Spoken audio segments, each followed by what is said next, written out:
petroleum product importers want to do. Because you mean marketers? Yes, I don't know how they want to compete with local refineries. And of course, Dangote is not the only local refinery. NMPCs there. Other people, February or thereabouts, 4 new refineries got licensed. Boa is also in the pipeline. And I'm sure that I heard that the Chinese are also looking at coming into the refineries because stability encourages investors to bring in money. The climate would yes. So yes, it hasn't really trickled down to the masses. Yeah. But the investors are looking at stability. Nigeria is getting some stability. We can see some direction, and we can see that there is a focus. So let us come and join. That's, I think, part of what informed this American bank, JP Morgan, to apply for a license to come into the Nigerian economy, because that means there are businesses to finance. Whether we like it or not, most of the noise we make, these people look beyond those noises. They look at the reality of long term. And long term, let's take a license and come to Nigeria. It should tell us something. They come in, they finance a whole lot of businesses. There will be job creation. People will be able to earn, able to meet their needs. So, in the long run, gradually, the dollar exchange rate will stabilize. There won't be up and down every day. So, you can even plan that if I'm importing something, I'm sure that by the time I'm paying back, I'm still paying back at almost the same rate. So, even if I'm going to make a loss, it will be marginal. It might not that I bought at 800 and then by 3 months' time when I want to repay, I am paying back at 1,300. That's going to wipe out whatever you've tried to save. So, the dynamics are not so straightforward, but you have to look at it. Stability of the dollar exchange. We want to build our dollar reserves, and we want to reduce the pressure or demand on dollar, which the importation of petroleum products is one of the major demands. So, over time, if we can achieve that, there is no way it will not impact positively on the Nigerian citizens. Mr. Fatunke, so there's a silver lining behind the cloud we have been coping with, if you understand what I mean. Senator Jones, before we go into the high techniques, and he's done very well, I'd like to draw your attention back to your profession, the broadcast profession. I know that it has its own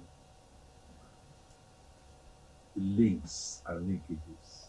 At one point in time, I don't want to go as far back as say you had pink old camera, and then of course you have the Kodak, and then all that kind of stuff, and suddenly with your phone, one phone, you can get a touch, you can get everything, and many industries got wiped off, unfortunately.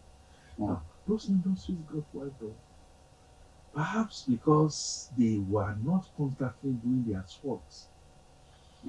And what to me just swept them.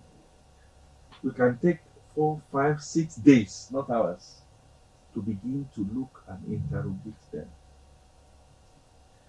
I work in the downstream, so I understand the nuances. I understand some people that are caught napping and all that. I understand that clearly. That Nigeria has happened to them. You put it that way, or you can say technology has happened. The point now to me is we have raked up investments, fuel tanks, retail outlets. We've done so much. We invested so much money. And the question now is, we are looking at today. You forget that you'll be making your returns. But you look at today, because those investments are made for long term, Senator Jones. So suddenly, you kept your eyes wide open. You saw Dangote refinery coming on. maybe the thought was that it's not going to happen. I don't know. I don't know. You didn't think, even when it was unfolding before your eyes, you didn't think it was high time for mergers and acquisition? The oil majors, where I operated from, took a decision that they are going to change their mode, sell to whoever wants to sell, and then do distributor business. When all that was going, Ipman, our local refineries, I am patriotic. I am not saying, yes, you had your day, you had your value chain. At one point in time when we had all the scarcities, you were building your tanks and all that. If that is, the federal government of Nigeria was not building reserves. So Nigeria would have just gone under. So it has its pros and cons. So while all that was going, when they did the SWOT, don't forget, Dangote refinery was supposed to have come on stream at a particular point in time. It didn't happen. Every time they kept postponing, I remember. So NNPC was continued to do the thing, and then we kept on enjoy a monopoly, and we kept on sinking. They just kept the status and quo. sinking. Buhari's time, remember, PIA was, petroleum industry put on hold. It was supposed to come in, and then the next that people should not forget. And then we saw the issue of contaminated fuel that started coming in. And Dangote said, look, I have a world-class, world-grade lab that will take off everything. Now, the international community was looking, what kind of human beings would this be? With the kind of thing that we are going on, the independent marketers were thinking they could, okay, should I use this word? Yes, cash in. Bring in the thing, put it in your tank, and wait for the appropriate time, and then try and make a kill. I'm not accusing them directly, including get your trucks, you take it to N'Djamena and take it out there, go and do turnarounds and all that. So it was speculative. Dangote came and broke that jinx, and then we got a new sheriff in town who was Tinubu, and everybody had said that, is this man right? Is he okay like that? It should not go. And then he looked at it and said, look, we must find a way to begin to. Bola Tinubu and his team also had people allegedly, so let me use the word allegedly, who had done a lot of deals, all these power contract things. They were benefiting from the fact that Dangote would not come on stream, you would not be able to get dollars and all that. Speculatively, they kept on until perhaps, Mr. President, I don't know if that's what happened, I'm just speculating. Just woke up, you can be symbolizing and you cannot be. And then suddenly you just get your eyes wide open. Wake up on the right side of the bed. And then say, what exactly is going on here? Whether that person is your own, what Bola Tinubu did, his mentor in life, career-wise, was the chairman of NNPC. What? No way to come. You don't have to put that aside. Let me look for technocrats that will come. Something similar to what happened in 1973 when we changed our currency. Some people must have gone to. You suddenly just come and then change. Many people were biting their fingers. That's exactly what has happened now. But I like what he said. What is the overall objective? Is it your own sectional interest or overall interest of Nigeria? Or are you going to cut your losses? Yes, we can decide that. Look, can we match many of you? It's a part of life. While we are trying to build up the kind of reserves that we should build, it has ratchet effect, as they say in economics, domino effect. The big banks are coming and saying this Nigeria is the next destination. We now need to curb issues surrounding security issues with the kind of twin, the tax reform that we are talking about. If all of these things can come all at the same time, but Nigeria is not one. We are different. And so while the train has already started to move, some people are pulling it back, no, this should not happen and all that. But with the single-mindedness that we are having, it's not to say that people are, yes, we are suffering. A lot of the sufferings are born out of what we call imported inflation. The inflation that we had, apart from food, import dependent, imported inflation. By the time you cut off all these things, and you have a central bank that is working focusedly, and we have an NNPC that is working focusedly, and then we have the marine economy, and then we have the orders that are coming in. I do not see how Nigeria is not going to want to survive, in spite of all the noise in the marketplace. It will die down. Yes, for some of your losses, government can also come in one way or the other to help. Okay, look, what are the equipment that you have gotten and all that? Can we purchase them?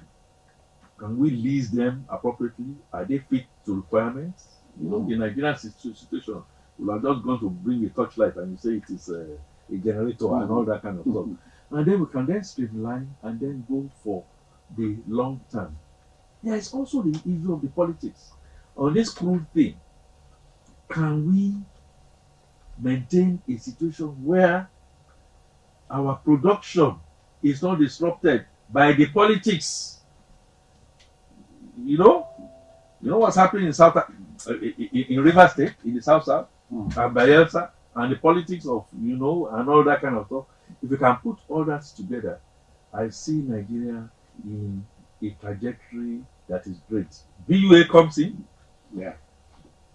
Waterman in Benin, and they keep increasing their increasing their capacity, and foreign investment is coming. This is how we started.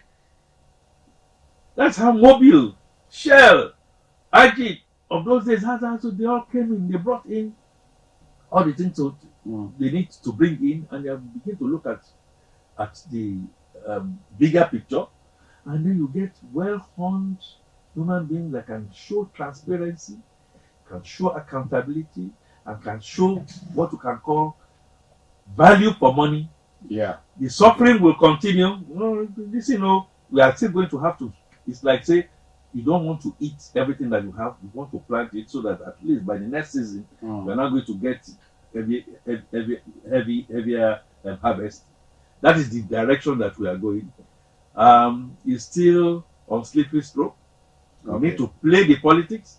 We need to have a very strong, extremely very strong man. The only person that I've seen that has been as strong as that is Obasanjo, who brought in the politics of bringing the Okojo Igwelas of this world in, bringing them in, and then standing with them politically. Yeah. That's the only direction that can save Nigeria. Let me tease you a little.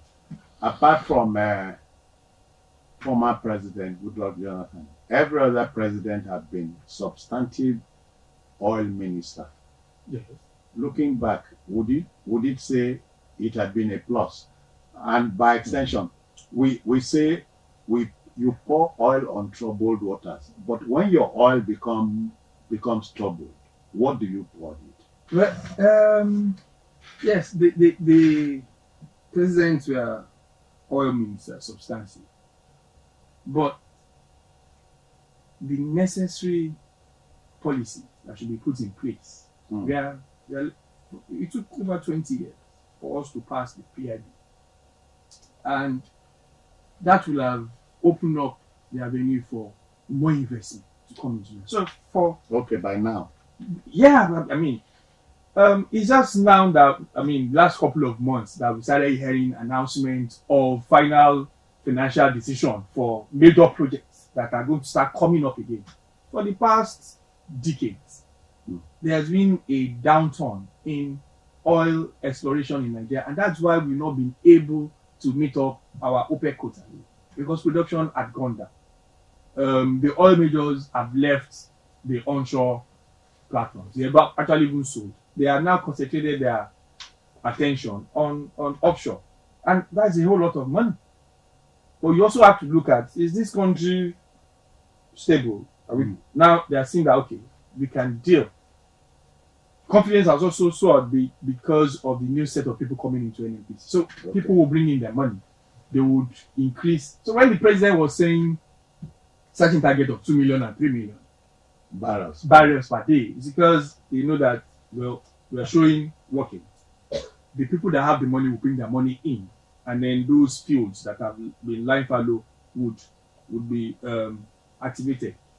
But that's be that as it may, the government still needs to do a whole lot of enlightenment, because now, like I said earlier, this naira for crude was supposed to be pilot 6 months, and then renew, which has been done, and this one that we are doing now is indefinite. I mean, going on no 6 months, so let's just be going on until we see where we are going to get to. But along the way, Trump started his drama. Dollar, the price of crude oil has dropped, and I've heard people say, I've read that people saying that the naira for crude is brought back because the price the price of crude oil is going down. Yeah. But as the price of crude oil was going down, our naira exchange rate went up. The naira lost against the dollar this week. I mean, I think it was 1.5, it went to 1.6. Yeah. So we're losing revenue from the government. And because of that, the naira is going up. So even if we are selling crude oil to Dangote in naira, he's going to pay more now because the naira has gone up. You understand? So it does not automatically translate to a lower price at the pump. So the government, because yes, if I was supposed to pay 1.5, I buy at 1.5 before, naira equivalent, and I'm now buying at 1.6, the price, my cost price has gone up. The revenue that government should use to distribute to all government agencies has gone down because the price of crude oil has gone down. Our production is not at that level. Optimum. Yeah. Budget was based on was 75. on 75. As at yesterday, we're hearing that crude oil futures is below 60. So 15. I might continue to go down to 50. $15 deficit already, and the budget, we have a budget deficit initially. So that means the budget deficit has increased. Nigeria might need to borrow so the dynamics is not a one traffic. You have to look at different things that can happen. So the everyday Nigerian will have to wait 1 or 2 more and days. then media, news media, enlightened Nigerians should explain these things. So we can just say, you are selling crude for naira now. So why are we still buying petrol at 900 naira? No, it should have.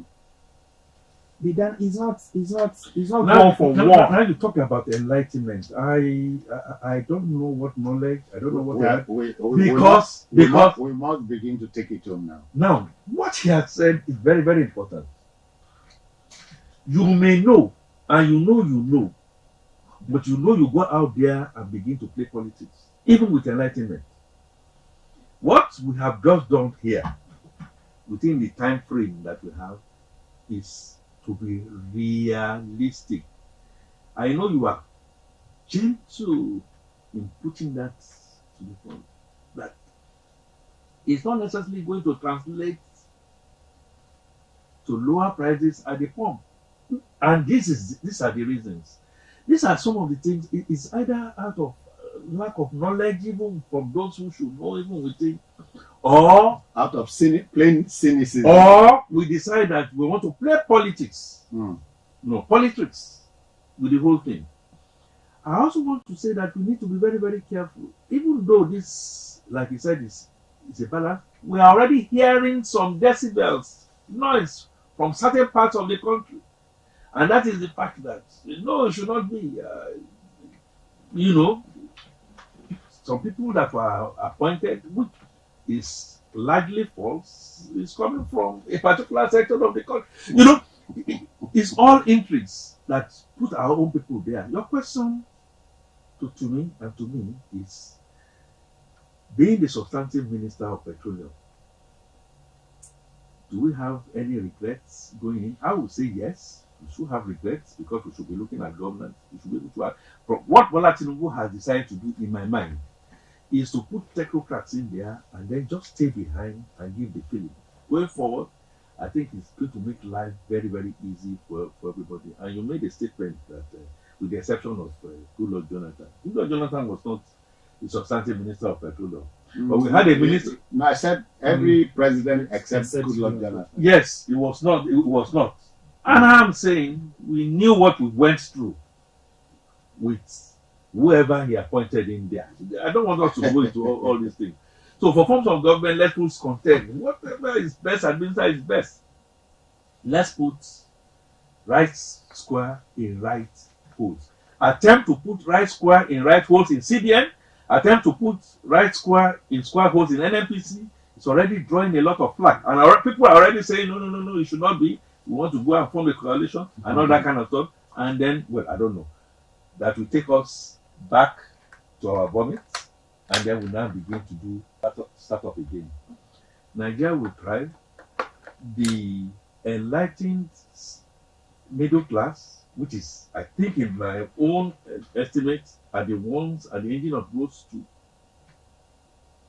educate people, enlighten people, tell them the truth. Stop all this stuff. Now, because it's not naira for crude, it therefore means, no, it doesn't translate to that. We must ramp up production. We must make sure that we diversify the economy. All hands must be on deck. We need a government of national cohesion and unity now to look at all aspects. Okay? And this is not the time for you to now then say, because you come from a particular region, you are going to be given an appointment. You say, no, you're not going to do it because you are not of the same party, which is a lot of some of the things we are getting. Above all, character, competence, and capacity from the federal government, led by Bola Ahmed Tinubu, to show good example, lead by example, and making sure that the other units of government, whether the National Assembly, some people call them rubber stamp, no rubber stamp, and the legislature and the judiciary, are made to be independent in a way that everybody now then soldiers will now have a right direction to go. Yeah, okay. We're not yet there, and that's the only way. Okay, let's apply the brakes here, but not before thanking Tumi Olowe for your time. My pleasure. Thanks for having me. Akifanuke for your intervention. You are welcome. Thank you. Dear viewer, our job is to give context and clarity to the issue. Yeah, you have heard the Naira for crude deal has resumed, this time indefinitely. It should be for the common good at the end of the day. So we watch and wait. So when we pour oil on troubled waters, we need to pour a lot of sense and sagacity on troubled oil. Into the water that you even want to pour in the first place. So it's really pure water. Okay. We're out of here. Thank you until the next time. Bye-bye now. Breaking news on the television station to watch to keep you in top spirit always without fail. Biscon TV Live globally keeps you in top spirit 24 hours daily through our entertaining yet very educative programs that take you back many decades as fresh as ever and still positions Biscon TV with the richest historically iconic, proudly Nigerian programs of all types in our archives, making Biscon TV the most admired and preferred brand in infotainment broadcasting. Watch Biscon TV Live daily on Smart TV and stay in top lively spirit all the time. Biscon TV, engaging, interactive, and all-inclusive. Biscon Television and the Bisi Olatilo Show, where excellence meets entertainment and storytelling comes alive. From compelling documentaries to high-profile event coverage, from exclusive celebrity interviews to the latest in news, politics, lifestyle, and culture, we bring you the content that keeps you informed, inspired, and entertained. And guess what? We're taking over the digital space. Our social media presence is exploding. Instagram, Facebook, TikTok, and YouTube. Millions are watching, liking, sharing, and engaging with us daily as the numbers just keep climbing. Our content is going viral, our audience is growing, and the conversation is bigger than ever. Now we need you. Follow, like, comment, and share. Be part of the movement. Get exclusive behind-the-scenes content. Join the conversations and never miss a moment of the action. This is more than just television. It's a revolution in digital storytelling. Biscon TV and the Biscon Show. Bigger, better, and right at your fingertips. Let's take it to the next level. Follow us now. The passing of Pope Francis, a humble shepherd of the modern church. Pope Francis, born Jorge Mario Bergoglio, passed away peacefully on Easter Monday, April 21st, 2025, at the age of 88. He died at 7:35 a.m. in his residence at the Duomo Sancte Marthe within Vatican City, following complications from double pneumonia and other age-related health issues. His death marks the end of a transformative era in the Roman Catholic Church. Elected in March 2013, Pope Francis became the 266th Pope and the first from the Americas, an Argentine of Italian descent.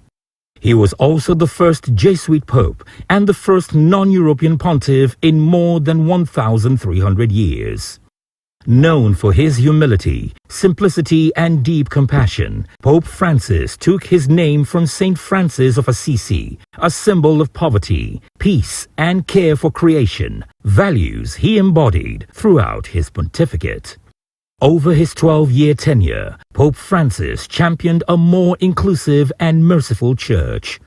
He prioritized outreach to the poor, migrants, and the marginalized, often emphasizing a church for the poor. His progressive stances on climate change, LGBTQ+ inclusion, and interfaith dialogue won admiration from many, though they also drew criticism from more conservative factions within the church. His landmark encyclicals, such as Laudato Si on the environment and Fratelli Tutti on human fraternity, reflected his vision for a just and united world. Pope Francis was also a reformer. He made strides to clean up Vatican finances, promote transparency, and address long-standing issues such as clerical sexual abuse. Yet, perhaps his most enduring legacy is his pastoral approach, focusing less on doctrine and more on the lived experience of people, always urging the church to meet individuals with love rather than judgment. In accordance with his personal wishes, Pope Francis will not be buried in the traditional papal tombs beneath St. Peter's Basilica. Instead, he requested to be laid to rest at the Basilica of St. Mary Major in Rome, a church he held dear and visited frequently throughout his life. This decision underscores his lifelong message: humility, simplicity, and service. World leaders and religious figures across the globe have paid tribute to his legacy. King Charles III, U.S. President Donald Trump, and leaders from other faiths have all expressed deep sorrow at his passing, celebrating him as a bridge builder and a man of peace. The Vatican has announced that the conclave to elect his successor will take place between May 6th and May 11th, 2025. As the Church prepares to choose its next shepherd, many look back on Pope Francis's papacy as one that redefined the heart of Catholicism for the modern age, one rooted in mercy, inclusion, and love.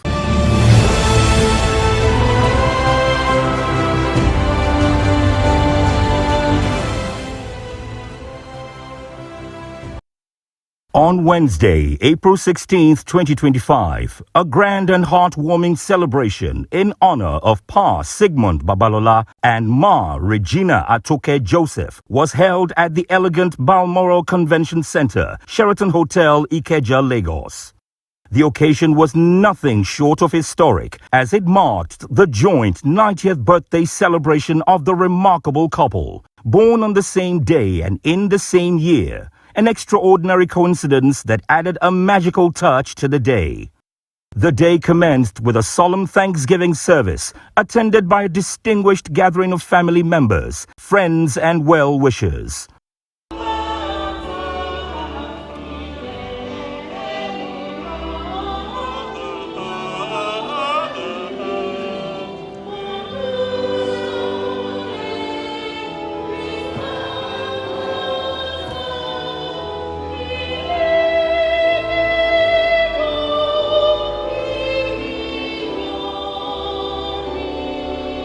Present to honor the celebrants were their children, grandchildren, great-grandchildren, and a host of respected personalities who have been part of their journey. The service opened with fervent prayers and soul-lifting hymns, followed by scriptural readings and a deeply inspiring exhortation delivered by the officiating clergy.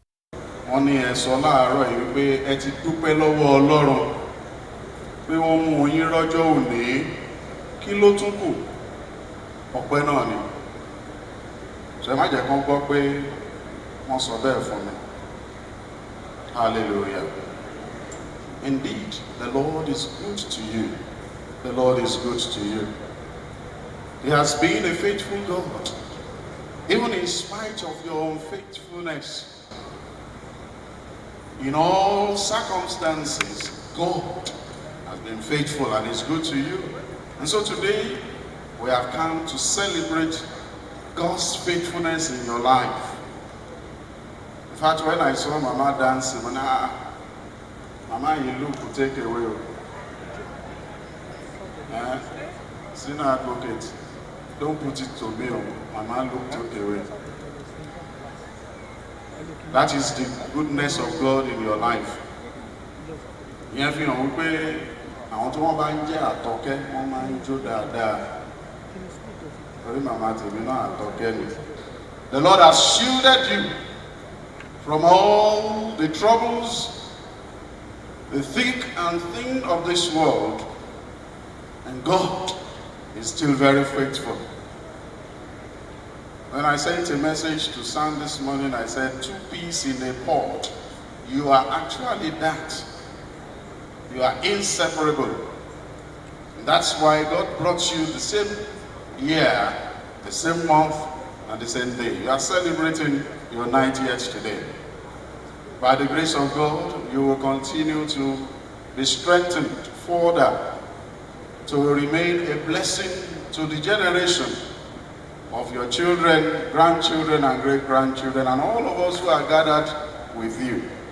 But God asked me to tell you, which I know is a testimony or a testimonial about you from God, that I know Sigismund and I know Regina.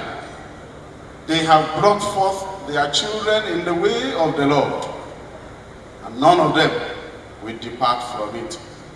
So God is asking me to say to you in Colossians chapter 2, verse 6, as you have therefore received Christ Jesus, walk in it. What God has placed on you is what others are looking for. God gave you health, gave you strength, gave you everything. And God is only asking that you continue to walk with Him. Following the administration of the Holy Communion, the spiritual session then concluded with fervent prayers and a joyous rendition of the birthday song by the congregation in celebration of the nonagenarians. Happy birthday to you. Happy birthday to you. Happy birthday, happy birthday, happy birthday to you. May the good Lord bless you. May the good Lord keep you. May the good Lord lift you always. May the good Lord lift you always. Happy birthday to you. Happy birthday to you. What do we wish them?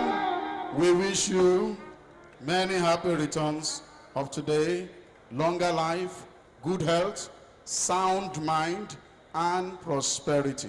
Worthy is the Lamb. Worthy is the Lamb.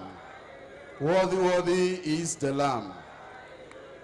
Please. Among the notable dignitaries in attendance was Mr. Sheyi Joseph, SAN, esteemed son of the celebrants and former chairman of the Yoruba Tennis Club, whose pride and joy were unmistakable.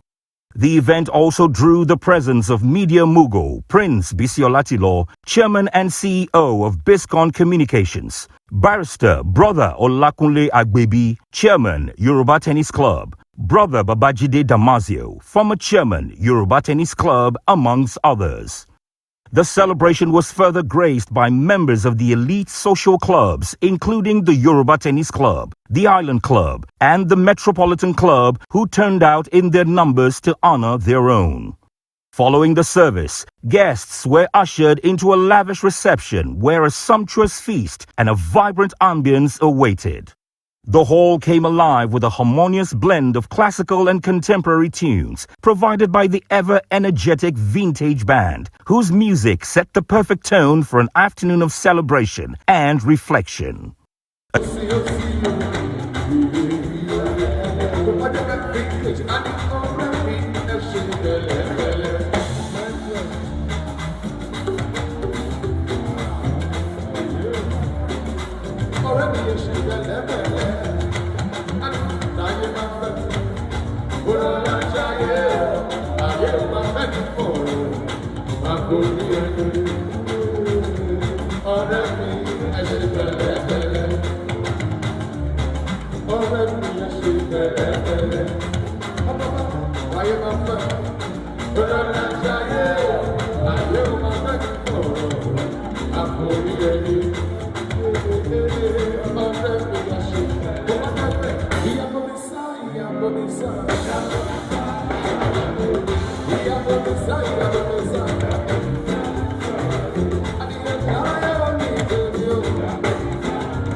A cascade of goodwill messages flowed in from friends, associates, and family members. Sir Yemi Williams delivered a touching tribute on behalf of the Metropolitan Club, expressing gratitude to all in attendance and celebrating the exceptional lives of the celebrants. I want to say congratulations to Papa and Mama on their 90th birthday anniversary. Sheyi happens to be a member of Table 2 of the Metropolitan Club, and you can see by the number of members of that club that are here present. We are very happy to be here to celebrate with the family, and we pray that God will continue to grant Papa and Mama good health. I'm not going to ask for prosperity. It's already shown with the children, grandchildren, and great-grandchildren here. That's the prosperity that I have seen with them. So, thank you very much for coming, and I wish you a happy Easter. Thank you. Kehinde Adebayo, a nephew of the celebrants, also shared a deeply affectionate message, while Mrs. Sholanke made a symbolic presentation of gifts on behalf of the Prompters family. I would like to say happy birthday to my auntie. Happy birthday, many more years in good health. Happy birthday, sir. Many more years in good health. We're here to celebrate with our lovely family and my aunt and her husband. Happy birthday, sir. More years to come in Jesus' mighty name. Amen. The highlight of the day came with the ceremonial cutting of the birthday cake, supervised by the Master of Ceremonies and shared joyfully by the couple, surrounded by their loving children, grandchildren, and great-grandchildren. 50, 60, 70, 80, 90! Happy birthday, Grandma and Grandpa! Happy 90th birthday to both of you! The air was filled with laughter, music, and applause as the family marked this significant moment together. Adding even more warmth to the celebration, the Yoruba Tennis Club, led by its president, Barrister Brother Olakunle Agbebi, made a heartfelt presentation. He described the celebrants as pillars of the club and expressed profound gratitude to God for granting them such a milestone. Our mommy and sister shares the same day, the same month, and the same year with him. Importantly, God has kept them alive to see their 90th birthday in good health, in joy, surrounded by their children and their children's children. We thank God for you, sir. When we are happy, our joy is full. We pray for you, sir, that you will continue. We pray for you and mommy, that you will continue in divine health. The Lord will strengthen you. In your old age, you will not know sorrow. It will continue to be well with you. Further tributes and presentations were made by members of the Metropolitan Club and the Igbobi College Old Boys Association, each paying homage to the enduring legacy and exemplary life of the celebrants.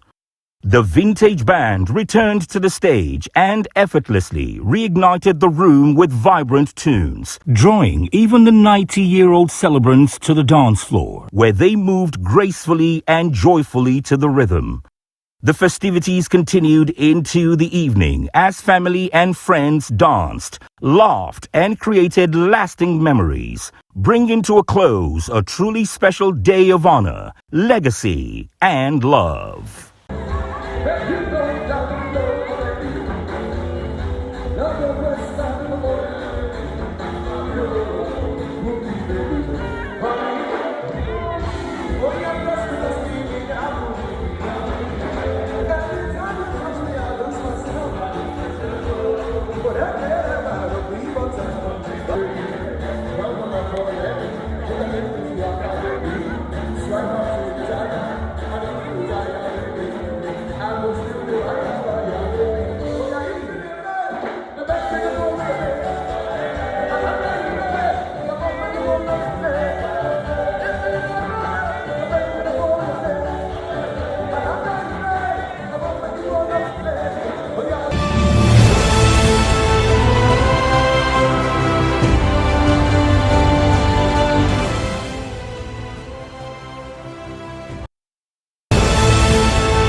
On Monday, April 21st, 2025, the traditional wine-carrying ceremony uniting Chizuru Uko and Pinielu Okonkwo unfolded in grand style at the picturesque Imas Garden, a serene waterfront venue in Ikoyi, Lagos. Bathed in the gentle breeze of the Lagos Lagoon and adorned with the soulful rhythm of traditional music, the setting radiated the essence of cultural elegance and festive joy. The groom, Pinielu Okonkwo, is the distinguished son of billionaire businessman Prince Donatus Okonkwo, chairman of Tetrazini Group, and Princess Okonkwo. The bride, Chizuru Uko, is the beloved daughter of Sir Ikechi Uko, a renowned international legal practitioner and business executive, and Lady Ninna Uko. The celebration attracted a remarkable gathering of dignitaries, family members, friends and well-wishers from across the country and beyond. Among the eminent guests were the former Deputy Governor of Lagos State, Otumba Dr. Femi Pedro, adding prestige to the already illustrious occasion. The ceremony commenced with a heartfelt opening prayer led by Chief Ogala Osoka, setting a tone of gratitude and reverence. The traditional introduction and blessing of the Colonat followed, symbolizing unity and mutual respect between both families. This sacred rite was gracefully coordinated by Chief Sidney DK from the bride's family and Dr. Uzora, representing the groom's family, both of whom guided the proceedings with cultural precision and warmth. An unforgettable moment of the day was the bride's first grand entrance. Chizuru emerged with regal poise, flanked by a glittering entourage of friends elegantly dressed in vibrant lace attire.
Her dance down the center aisle, accompanied by spirited traditional dancers, captivated her kinsmen and brought life to the celebration.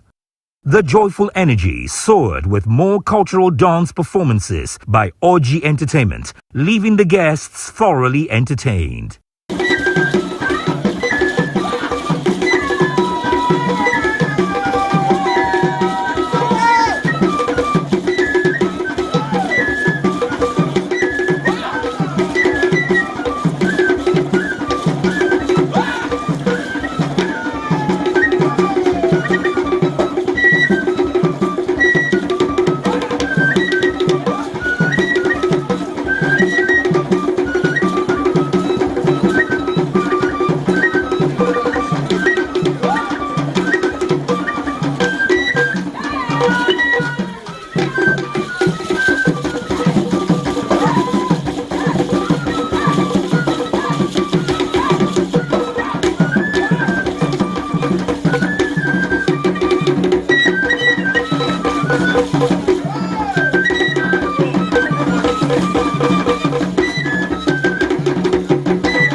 The bride's second appearance was a breathtaking showcase of grace and splendor. This time, she danced her way to the reserved seat beside her proud parents, beaming with elegance and confidence.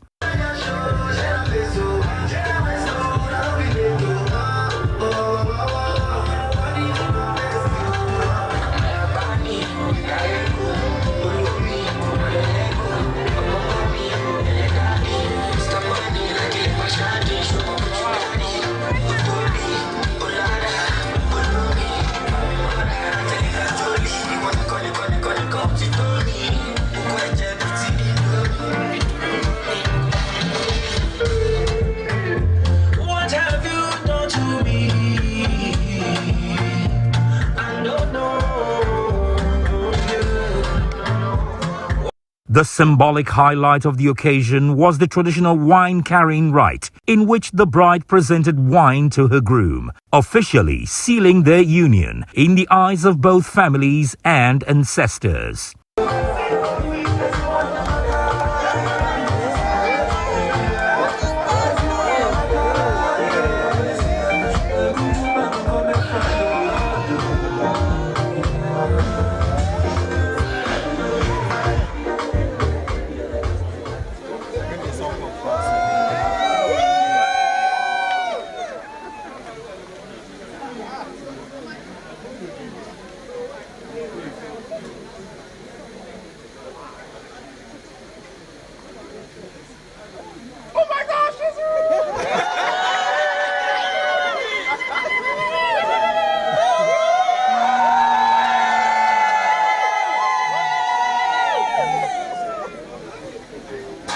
The moment was further enriched by the heartfelt blessings offered by their parents, followed by the presentation of cherished traditional gifts to the bride from her mother.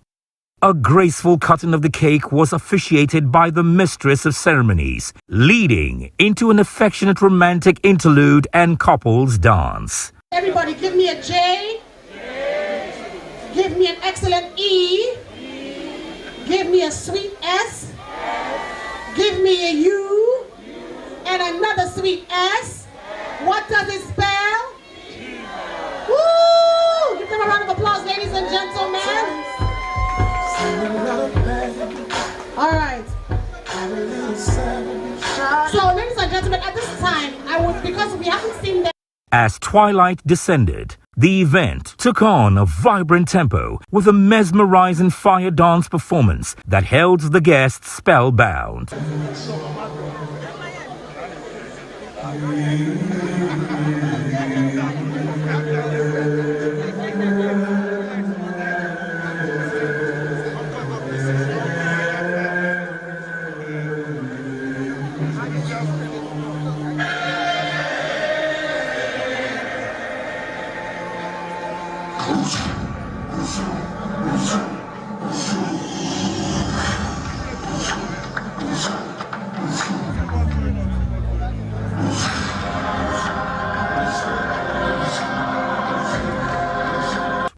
The atmosphere soon transitioned into a lively celebration as the DJ turned up the rhythm, filling the air with high-energy tunes that set the tone for an unforgettable night. The newlyweds took to the dance floor, joined by family and friends, in a spirited display of love, joy, and togetherness. The wine-carrying ceremony of Chizuru and Pinel was not only a union of two souls, but also a rich tapestry of culture, tradition, and celebration, one that will remain etched in the hearts of all who attended.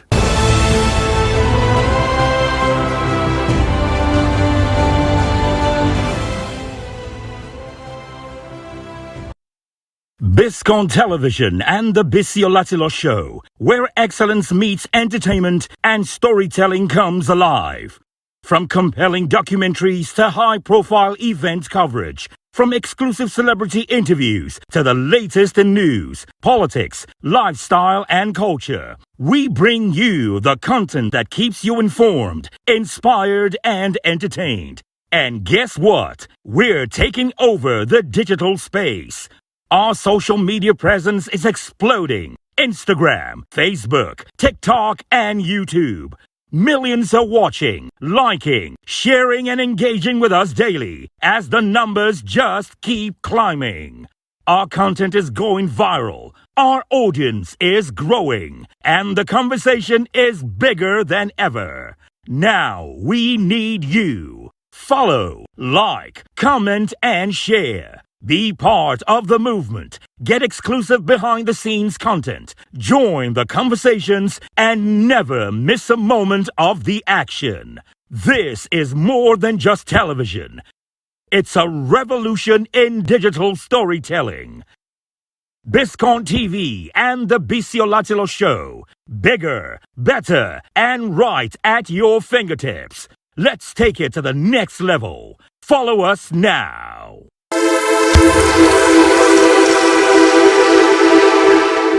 The annual Zik Prize in Leadership Award to honor Nigerians who have made effective use of their God-given talents and demonstrated impeccable character to become trailblazers in their different areas of calling in the very competitive economic, political, and social landscape of Nigeria. Join the rising ranks of the Zik Award Prize for Leadership recipients, an award which began precisely 20 years ago. The event, which took place at the Civic Center Victoria in Lagos, was attended by traditional rulers from different parts of Nigeria, particularly from the southeastern part of Nigeria, ostensibly to rally a huge support for Governor Willie Obiano of Anambra State, who has been honored. Of course, Anambarians from different walks of life, both resident in Anambra State and Lagos State, turned up in large numbers to rejoice with Governor Willie Obiano of Anambra State who was also supported by his wife, Mrs. Ebele Obiano, and the Deputy Governor of the state, Dr. Nkem Okeke. The Oni of Ife, His Imperial Majesty, Oba Adeyeye Ogunwusi Ojaja II, was a special guest of honor at the event. There's also a large concentration of Ogun State indigents led by the Deputy Governor of the state, Mrs. Yetunde Ononuga, and her husband, the Secretary to the State Government, Barrister Taiwo Adeoluwa, the Speaker of Ogun State House of Assembly, commissioners and other government functionaries and politicians from the different parts of the state. They've all come to drum support for Senator Ibikunle Amosu, another recipient of the Zig Prize for Leadership Award. The wife of the governor, Mrs. Olufunsho Amosu, and daughter were also in attendance to support the great man. Members of the Federal House of Representatives stormed the event in their legion to felicitate with their speaker, Honorable Yakubu Dogara, who also picked up the Zig Prize for Leadership Award for Good Governance. Other awardees at the event included former Vice President Atiku Abubakar, Mr. Biodun Shobanjo, and Mr. John Momo, who were both represented. Also on the list is Chief Eric Umofia, a successful industrialist who owns the largest tomato paste processing plant in Africa. Welcoming the guests on behalf of the organizers, the Public Policy Research and Analysis Center, PPRA, was a member of the Board of Trustees, Mr. Mark Wabara, who said the Zik Award is a yearly celebration of the ideals that stands Dr. Nnamdi Azikiwe out as a great leader. For 20 years, the PPRC has been able to identify those who have contributed not only to the growth and development of Nigeria, their activities have become so exemplary in terms of leadership qualities that they have remained today role models to millions of Nigerians. So today is the 21st annual event of Zik Award. In his welcome remarks, the chairman of the occasion, retired Major General Ike Nwachukwu, eulogized Dr. Nnamdi Azikiwe, whom he said was one of the patriots that used education and knowledge to fight and win independence for Nigeria. General Ike Nwachukwu said that the trio of Zik of Africa, Chief Obafemi Awolowo and Sir Tafawa Balewa, will be eternally remembered as those who brought confidence in leadership and pride to the nation called Nigeria. General Nwachukwu said that for Nigeria to get over its prevailing leadership challenges, leaders at all levels must be fair, equitable, and just to all, like the founding fathers of the nation. As you know, Dr. Nnamdi Azikiwe, under whose name this ceremony is organized, was one of the three founding fathers of Nigeria. Others were Sir Ahmadu Bello and Chief Obafemi Awolowo. These men set such high standards of leadership that the whole world, our present leaders, should learn a whole lot from their values, their qualities, and total commitment to Nigeria if they intend to return our country to the path of development, respect for human life, and the rule of law.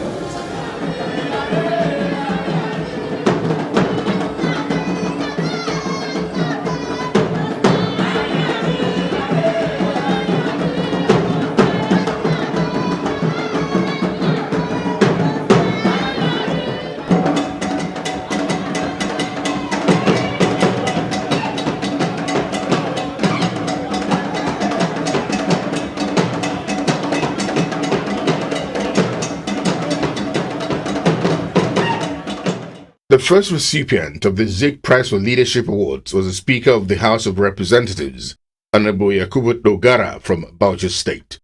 Honorable Dogara became the Speaker of Nigeria's House of Representatives in June 2015. Honorable Yakubu Dogara, who is a Christian from southern part of Bauchi State, led the House of Representatives to a feat of passing the highest number of bills in the history of Nigeria's legislature. Honorable Yakubu Dogara is a consensus builder. The lawyer turned politician believes very passionately in the Nigerian project. Honorable Yakubu Dogara bagged the Zik Award for Leadership in Good Governance.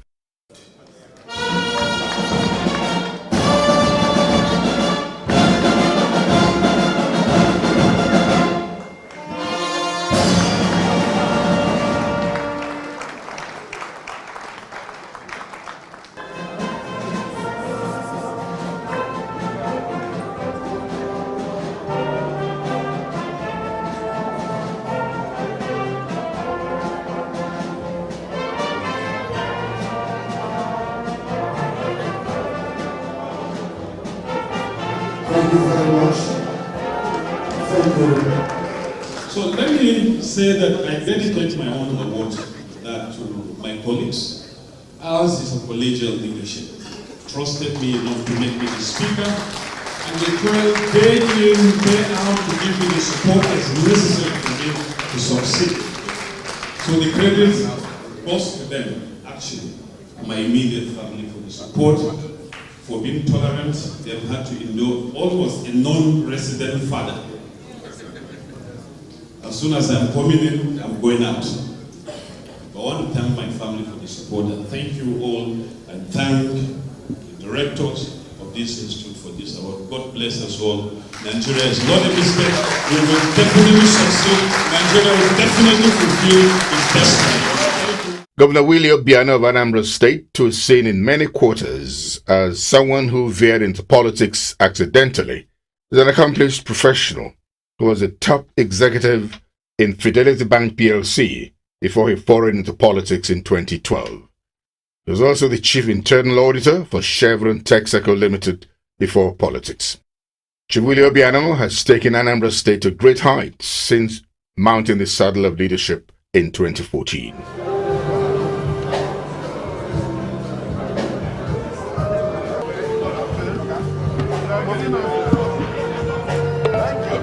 I'll take it back. To support these pillars are my 4 pillars. The first pillar is agriculture. The second pillar is trade and services. The third pillar is industrialization, and the fourth pillar is oil and gas. So we are not supporting the oil and gas. We already beginning to achieve most of supporting the 4 pillars. We are beginning to achieve some of the things we set out to do in the compass. Employment is growing, GDP of Anambra State is also growing. Food security is there. Housing for all, we are working towards with all the, So what we set out to do, in less than 2 years, the footprints are really there that we're in the right direction. Governor Ibikule Emusu of Ogun State was also honored with the Zik Prize and Leadership Award for Good Governance. Governor Emusu joined politics at the advent of Nigeria's return to democracy in 1998. An accountant par excellence, Governor Ibikule Emusu has transformed Ogun State into an emerging economy, attracting the highest number of investors in Nigeria today.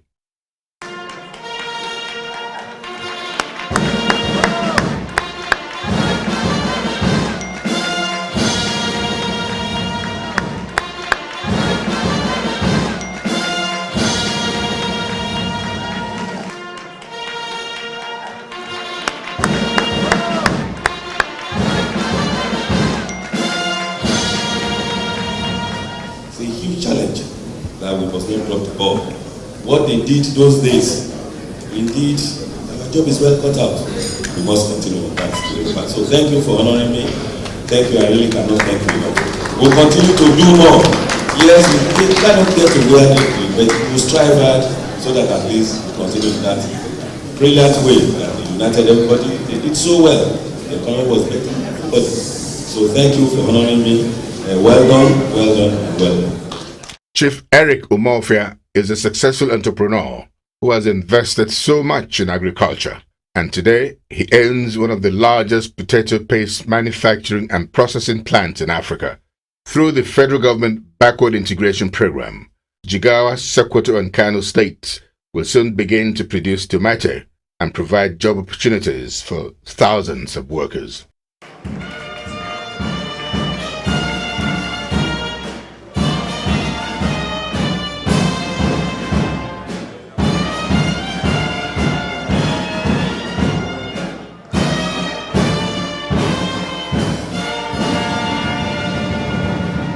And what a honor.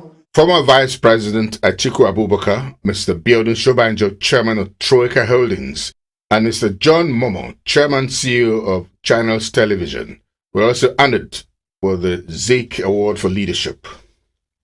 The Oni of Ife, His Imperial Majesty Oba Adeyeyi Ogunwusi Ojaja II, who was a special guest of honor of the event, addressed the gathering.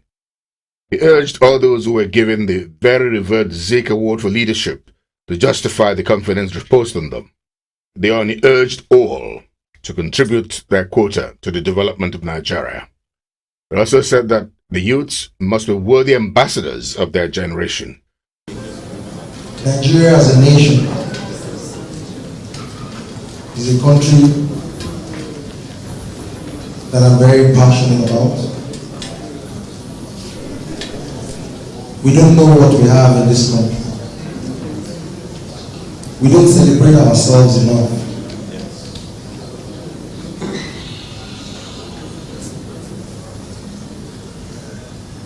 We handle one another with kid gloves.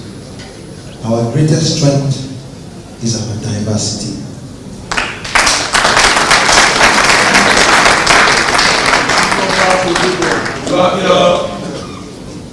Our leaders, our political leaders, elder statesmen, they've spoken. And I wish each and every one of us listen to them very well. We're here today to remember one of the greatest leaders that ever emerged out of Africa.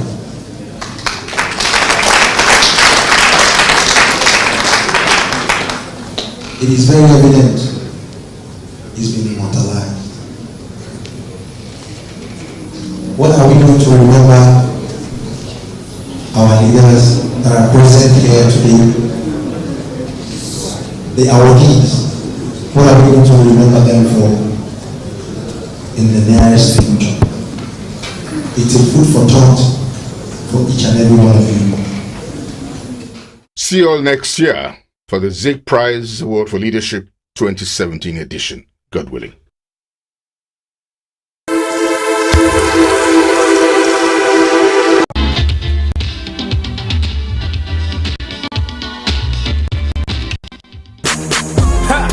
Man, pass a no way. Yes, they got fun of Alabama straight up. Man, Muanya, 100 out of Wakam, they got fun of Alabama straight up. Man, pass a no way. Yes, they got fun of Alabama straight up. Man, Muanya, 100 out of Wakam, they got fun of Alabama. Stand up, guy. Yeah, I know you got my. Nigeria's foremost entertainment magazine, City People, on Sunday 22nd of June 2014, celebrated the 5th edition of the annual Entertainment Award, tagged Rewarding Excellence in Showbiz. The event took place at 10 Degrees Event Center, Oregon, Lagos. Undoubtedly, the City People Entertainment Award is the biggest awards in show business today. The event stems from the initiative to support and promote the Nigerian entertainment industry, and this year's edition was laced with celebrity statements, with several distinguished Nigerians in the entertainment industry receiving special recognition awards of different categories. In attendance at the very colorful event were celebrities such as actors and actresses in the Nigerian movie industry, Nigerian musical artists, beauty queens and comedians, as well as the media. The event kicked off with the national anthem, which was creatively delivered by a celebrity, Queen Ure.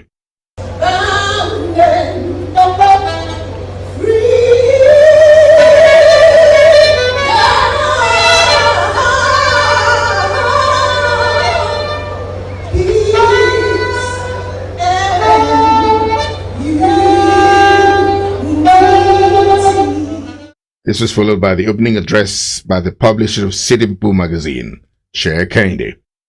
In his remarks, Sheikh Kende welcomed everyone to the event, especially those who were attending the event for the first time. Went further to re-emphasize the aim of the event as celebrating Nigerians and the entertainment industry. I'd like to say a very big thank you to you all for leaving everything you have to do today to be here. It's more of thank you speech than a welcome speech, because we're very happy that we invited you and you responded to today's event. Of course, we're here this evening to celebrate an industry that is very dear to our heart, to celebrate all our stars. I hear this evening from both Ghana and all the other parts of Nigeria, all over Nigeria. Without any further ado, in earnest, the presentation of the awards was kicked off by Nollywood actress Rachel Oniga. The awards were in various categories ranging from music and movie industries. For the movie industries, it was split into Kannywood and the Ghana category. The result of the keenly contested award shows that Artist of the Year award male was captured by Davido.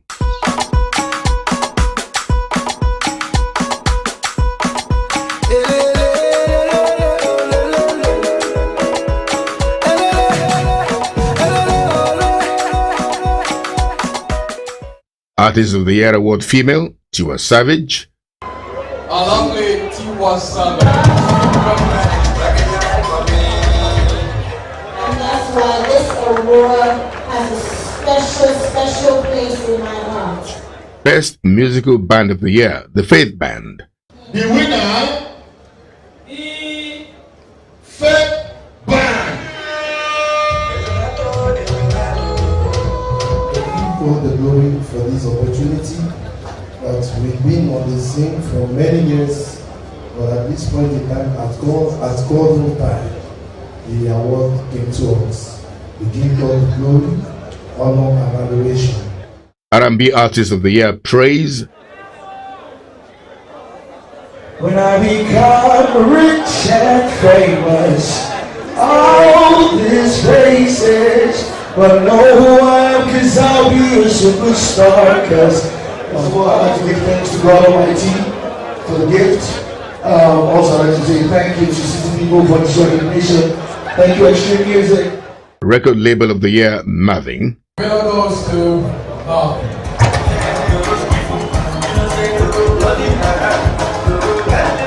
Continue making music and giving people like me and Tiwa Savage and the new artists in Prince, the new artists in a chance to continue giving you guys great music. I want to say thank you very much for this award. It means a lot to making records and it means a lot to me. Most popular song of the year, Double Wahala by Orisha Femi. And the winner is Double Wahala by Orisha Femi.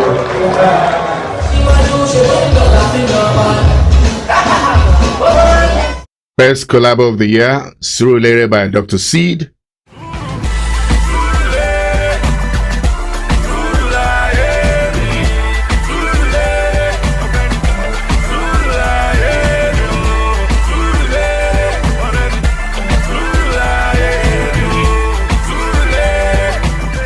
I don't know, Surulere, this patience is rewarding. I've been in this industry for 10 years, and this is my first City People Awards. So my soul has earned to me. Thank you very much. I want to say thank you to Nathan, thank you to God, my family. Thank you to City People. Rap Album of the Year, Alaga Ebile, Reminisce. The winner in this category is Alaga Ebile, Obio, Odule Rubi Kopiko. You don't gotta say Otito, Bedume be mosquito. Mo fẹ́ lówó ju dádì mi, àdúrà látọ̀dọ̀ dádì mi, kí ni wọ́n máa dùn tán bá rí mi, ẹ̀yà kò lọ́nà fún kárí mi, inú la ọmọ, ojú la rí. Yeah, thank you to the organizers and everyone that supported my career so far. I worked really hard for this album. I'm sure a lot of you know that, but I'm happy. I'm here today, John. Oh yeah, really sorry. Thank you, HLM. Video of the Year, Ada Ada by Flavor.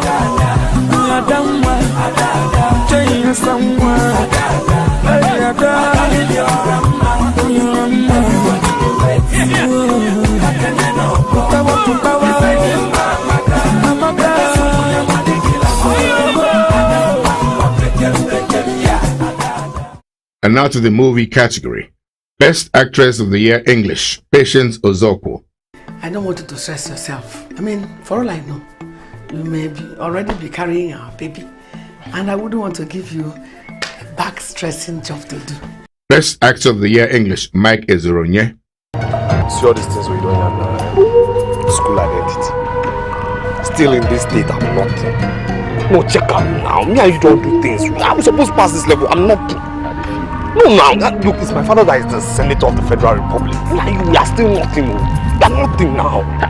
Oh, I feel you. This is to corporate Nigeria. This is to political Nigeria. This is to corporate Africa. This is to political Africa. We better take entertainment seriously because we're one train that does not. So I say this today, I stand before you. My name is Mike Ezeronye.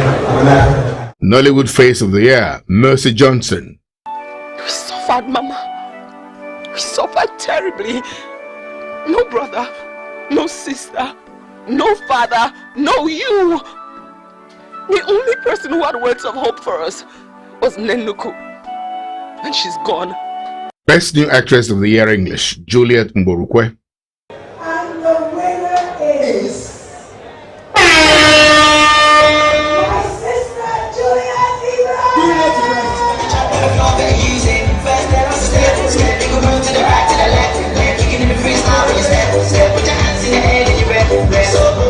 But I would like to thank City people, first of all, for this, and thank myself and my team and my beautiful sister Sonia here for all the hard work in our movie, #1 fan.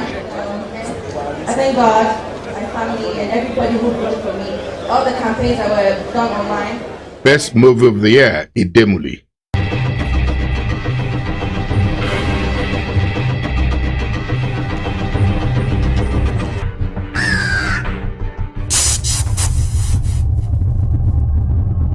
Comic Actor of the Year, Charles Enoje.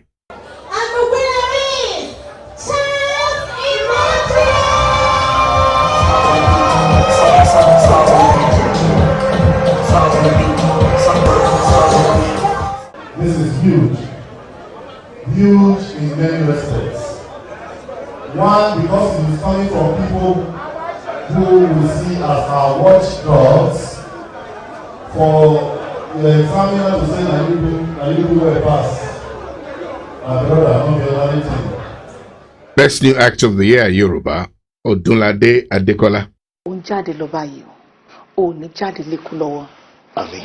Orí burúkú ò ní jẹ́ tiẹ̀. Àmín. Ẹ ṣé, mo dúpẹ́ lọ́wọ́ yín o. Ọlọ́run á ràn yín lọ́wọ́, ìbànújẹ́ ò ní dé bá yín o. Àmín o, Jésù. Ẹ ràn mí lọ́wọ́ o. Ẹ jọ̀ọ́ o. Best New Actress of the Year, Yoruba, Eniola Badmus. Ever Best Actress Award. I've been doing this for over 10 years, even up 15 years now. I think I've been asking for like, let me see, when I've been 14, okay, 15, I'm still thinking I want. Best Movie of the Year, Yoruba, Maami. Sisiri, kẹ́kọ̀ọ́ tán, ó wá yanṣẹ́.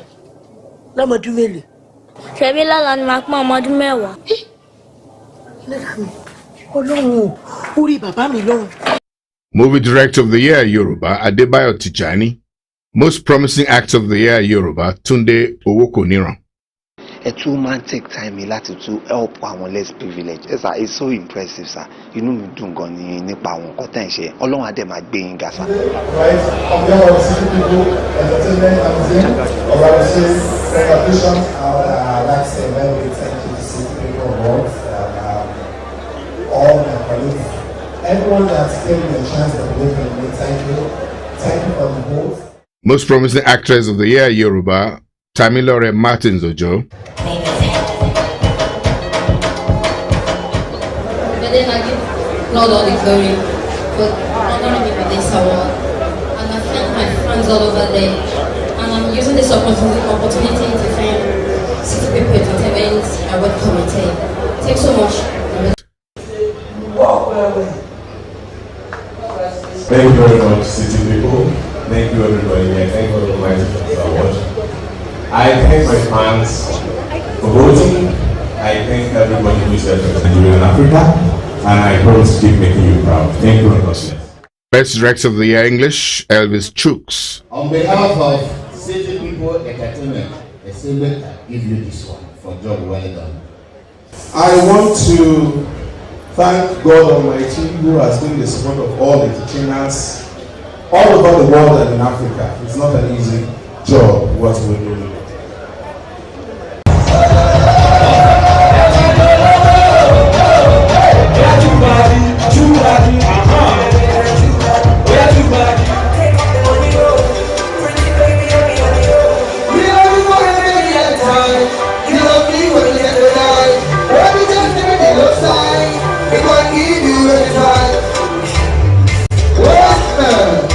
Orisha Femi thrilled the audience with his latest hit song, Double Wahala.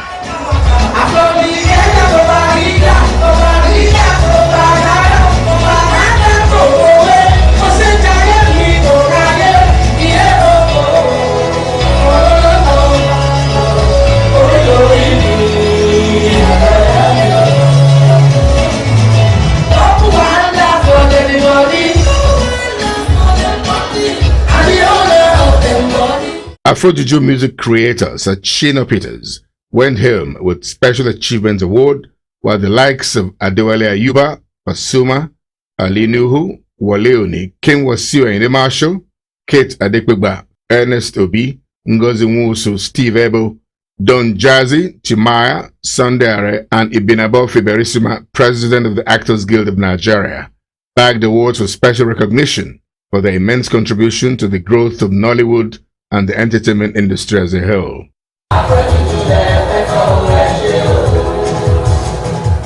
All of you, my lovers, all over the world, God bless you.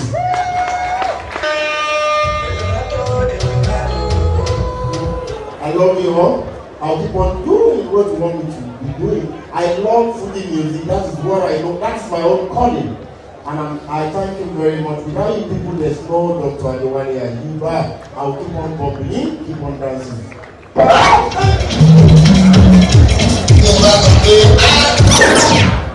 Everybody, I thank you so much. Without you know what about Pasuma. I've been doing this a very long time, but I know people appreciate what I've been doing. City People Entertainment Award, thank you. My fans all over the world, thank you. This is for you. I want to thank God for this award. I appreciate the winners of this program, City People. Especially attending. Also want to thank the fans out there.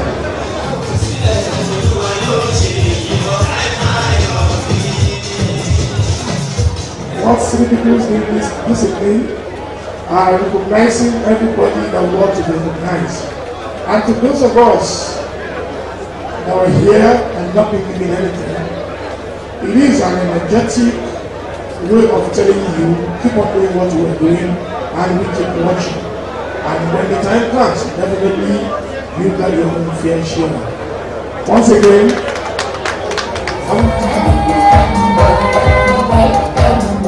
I just want to say thank you to all Nigerians for being there for me through thick and thin.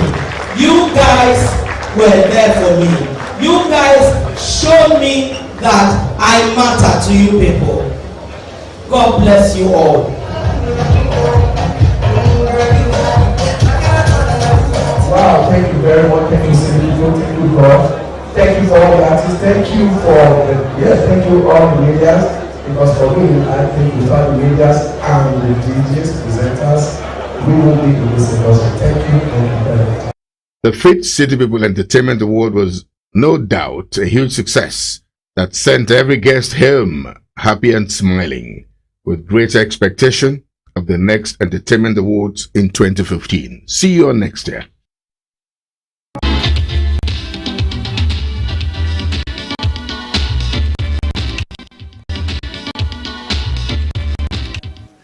With heart and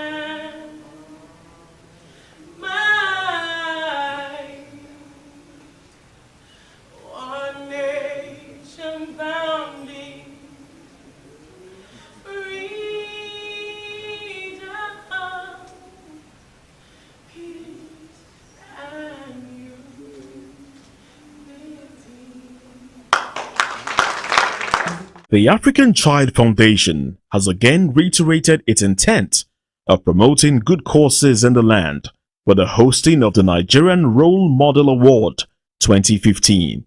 Such good causes, which are some of the veritable ways Nigerians render meritorious services to the nation, are deserving of some commendations for what they have done well in their chosen careers.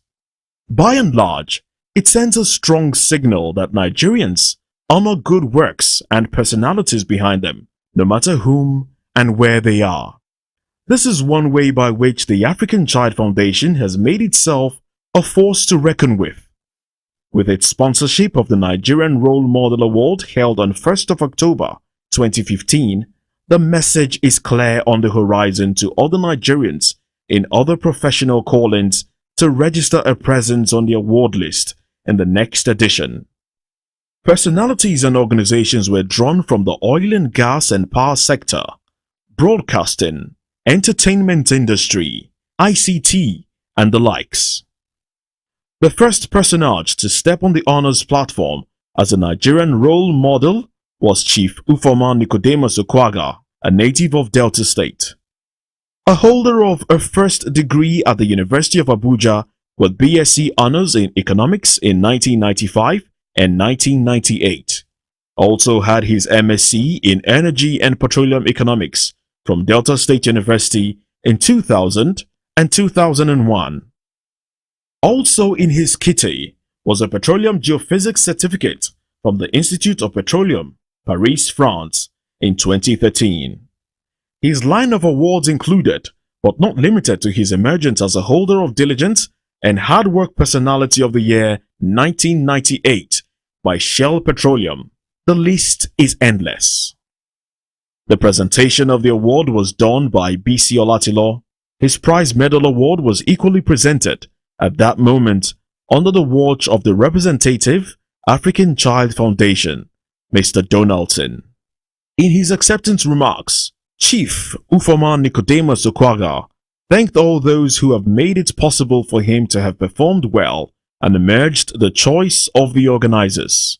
Stand up for the champion, for the champion, stand up.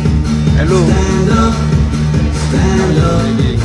for the champion, for the champion, stand up. It's unusual for orators. The Delta State government and all Nigerians, including Africans in diaspora, I really want to say thank you to the organizers.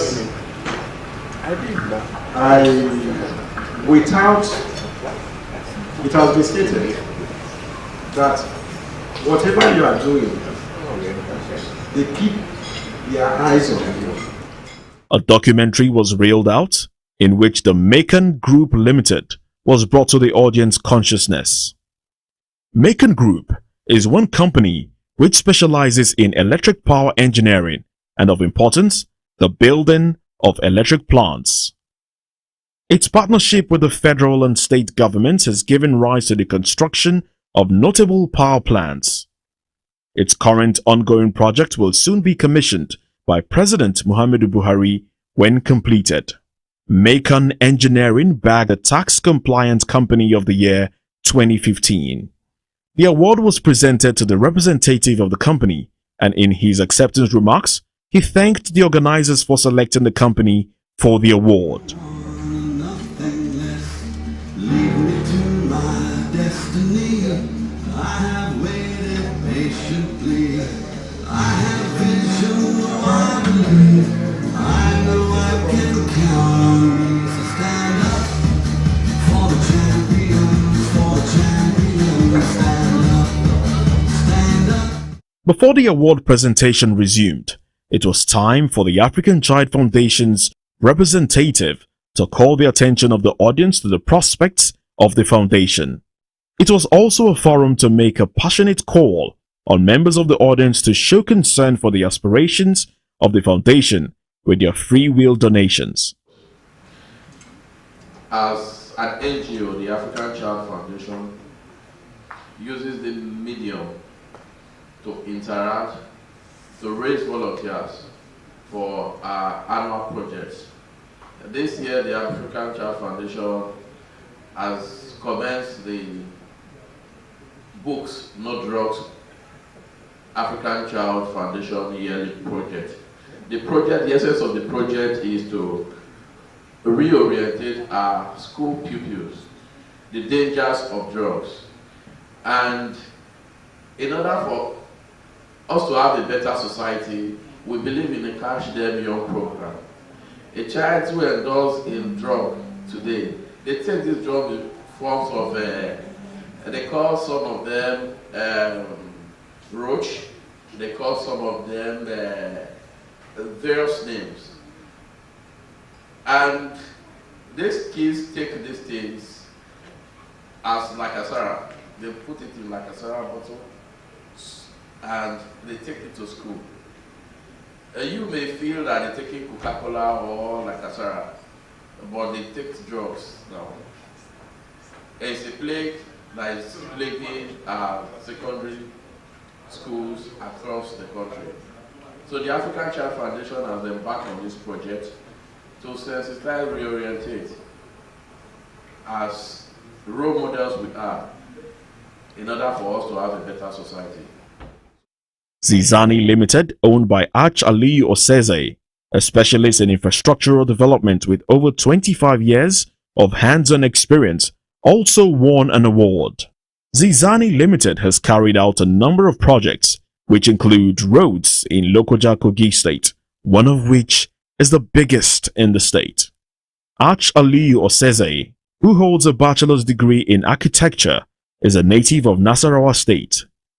His company received the award as a choice for the most reliable construction company. The representative of the company and head of finance, Samson Ajibade, gave his acceptance remarks on behalf of the management. He poured encomium on the company's CEO in his disposition to service with a high sense of professionalism.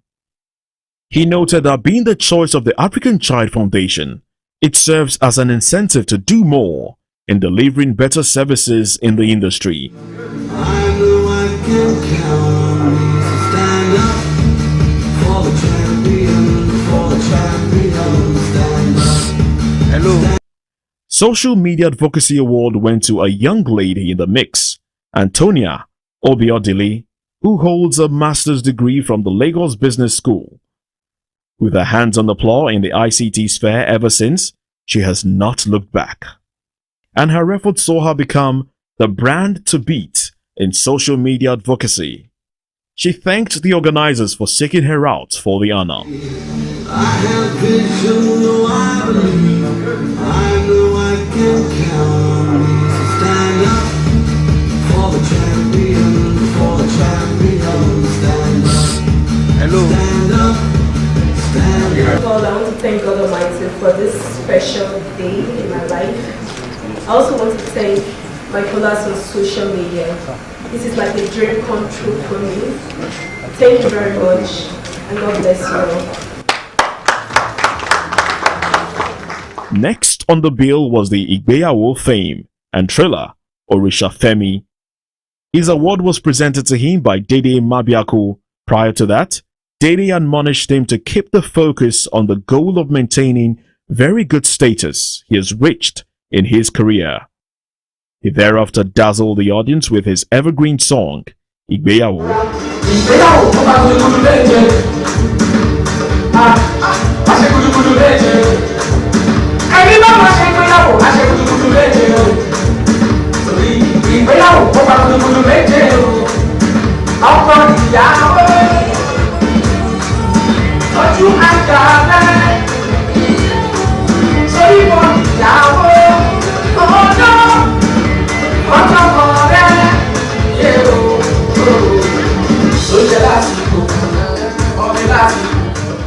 Other recipients included representatives of Nipco Petroleum from the oil and gas industry. Female artist Gloria of the famous Hebrew family was honored, and her storm on the stage to stardom has it that she mentored quite a number of artists with her earnings. The African Child Foundation saw it right to hand her the Most Inspiring Nigerian Artist of the Year 2015. She received her award in company of her daughter, who was introduced on stage. In her remarks, she appreciated the due recognition shown her. Admittedly, recognition of this kind is sometimes hard to find by those who really deserve it. Gloria, on the other hand, basks in the euphoria of being noticed for what she's done so far. She, however, said all she's got and lived for is to the eternal treasure of children, whether related or otherwise. One after the other, there was a mother-daughter exchange. Gloria gave her special song,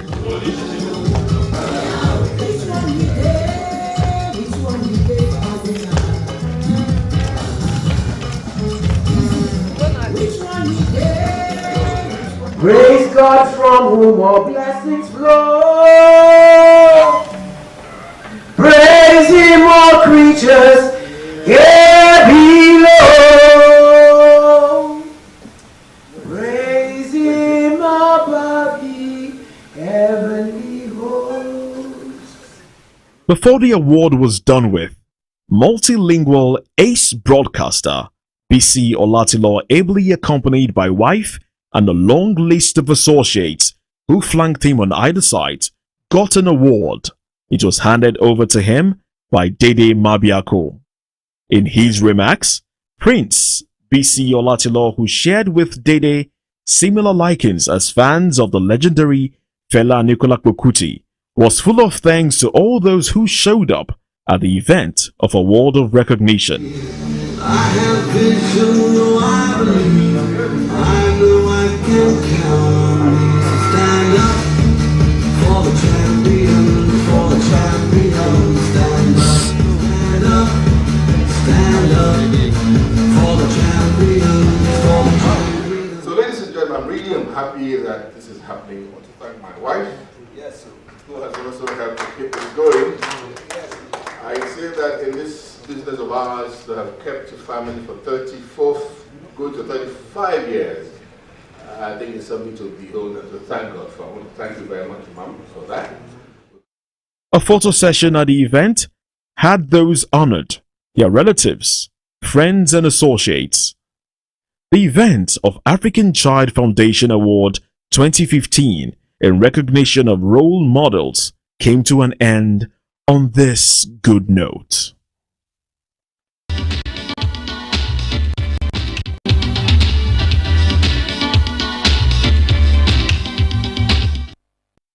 The sun shines on all and sundry, but some shine brightly due to their brilliance and splendor in their various areas of endeavor. Such was the case when the Sun Awards took center stage as the high and mighty on the Nigerian social, economic, and political scene, and all facets of Nigerian life, both from the past and present, were in attendance for well-deserved honors to men and women, among whom were former Head of State Chief Ernest Shonekan, Speaker of the Federal House of Representatives, Right Honorable Aminu Tambuwal, traditional leaders, and a number of other dignitaries and important personalities. The entertainment industry was also represented with performers like Two-Face Idibia and Don Jazzy. The award ceremony took place on Saturday, the 17th of January 2015 at the Eco Hotel and Suites, Victoria Island, Lagos. The 2014 awards were a celebration of 19 outstanding Nigerians who have been described as icons. Former interim president of the Federal Republic of Nigeria, Chief Ernest Shonekan, was chairman of the event. Former head of state, General Ibrahim Babangida, was a recipient of the Lifetime Achievement Award. He was represented by former military governor of Lagos State, Colonel Raji Rasaki, retired. Also honored was Chairman PDP Board of Trustees, Chief Tony Aneni, who was represented by his son. The award was presented to him by His Royal Highness Oba Dosumu, the Olowu of Owu, Abeokuta, Ogun State. Another prominent Nigerian rewarded for her life of service was Chief Mrs. Folake Sholanke, SAN, the first female senior advocate of Nigeria. With singular honor and pleasure, with every sense of humility, to present this all-important award to a distinguished Nigerian indeed. My own mother, my own role model. In her remarks, she stressed that it is important that the rule of law be upheld in Nigeria and urged Nigerians to have deep respect for the law. Having spent 53 years at the bar, the legal luminary admonished Nigerians to go back to the era when there was no corruption. She also reminded the media that though corruption is widespread even in the legal profession, there are judges who are upright. Nigeria is at the crossroads. We are having a lot of challenges. But even in the midst of the challenges that we face, we can identify some people to be honored. It means that this country still has a lot going for it, and that by the grace of God, we will overcome the challenges that we face. Amen. Another distinguished Nigerian who received the Sun 2014 Lifetime Achievement Award was Professor Joe Iruku San, and former President General of Ohaneze Ndigbo, for his contribution to the legal profession.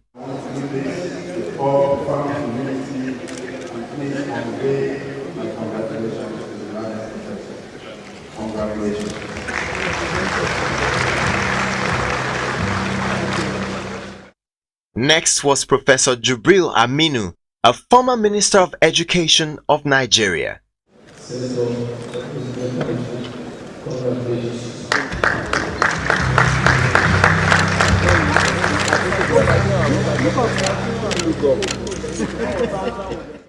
In his remarks, he encouraged Nigerians to love and respect our great country and rededicate themselves to the Nigerian project.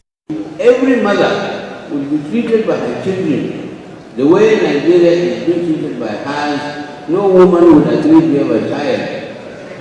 You must love and respect this country. You must love it. There just isn't anything like it. When we are talking about freedom, we are talking about opportunity. And those of us who are here, and those who are not here, we must dedicate ourselves to love and service. Mr. Olabisi Onosonya, Group Managing Director of First Bank Nigeria PLC, received Banker of the Year award. I have a privilege and honor to present this award to a global Nigerian certified achievement. And basically to present #1 Nigerian banking industry.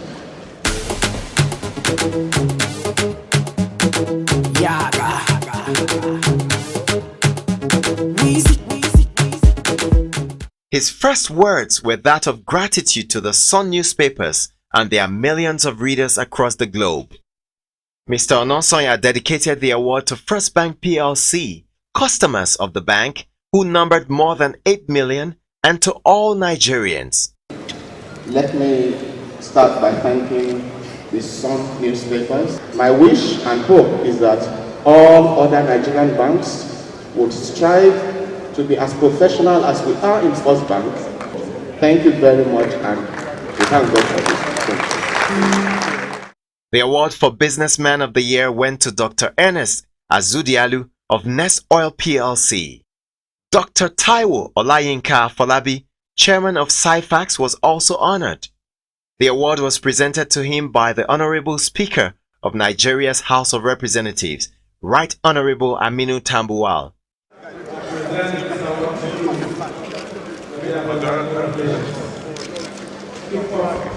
Good work. Many more. We shall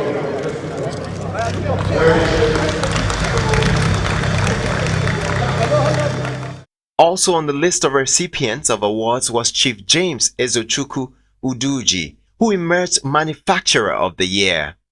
Hip-hop artist Zaki Adze took to the stage in another musical break.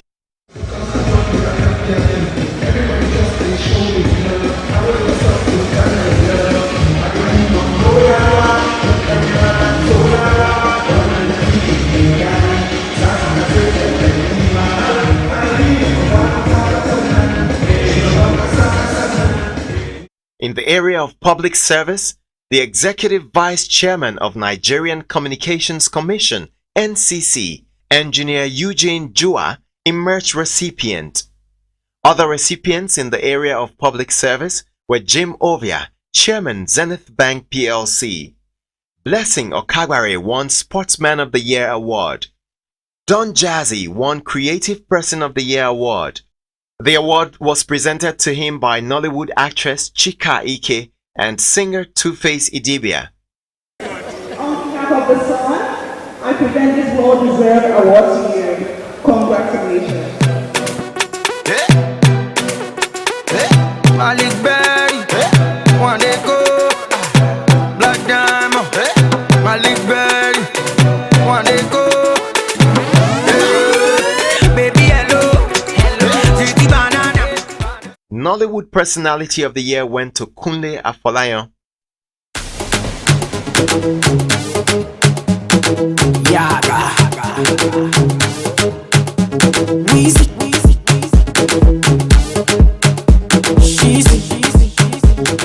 Nigerian Hero of the Year Award went to the late Dr. Stella Adadevo for the sacrifice she made in saving Nigeria from the scourge of the deadly Ebola virus disease. Chief Medical Officer of First Consultant Hospital, Lagos, Dr. Benjamin Ohiairi, received the award on behalf of the hospital. He said the award has made the hospital and staff proud. First Lady of Benue State, Mrs. Yemisi Suswam, emerged winner of the Most Supportive First Lady of the Year. Mrs. Suswam was accompanied by a traditional Benue cultural troupe. She had a long speech of admonition for Nigerians and the people of Benue State. The Benue First Lady highlighted the plight of thousands of HIV-positive children who are being catered to by the Benue government. She dedicated the award to Nigerians and everyone who has contributed in making Nigeria great.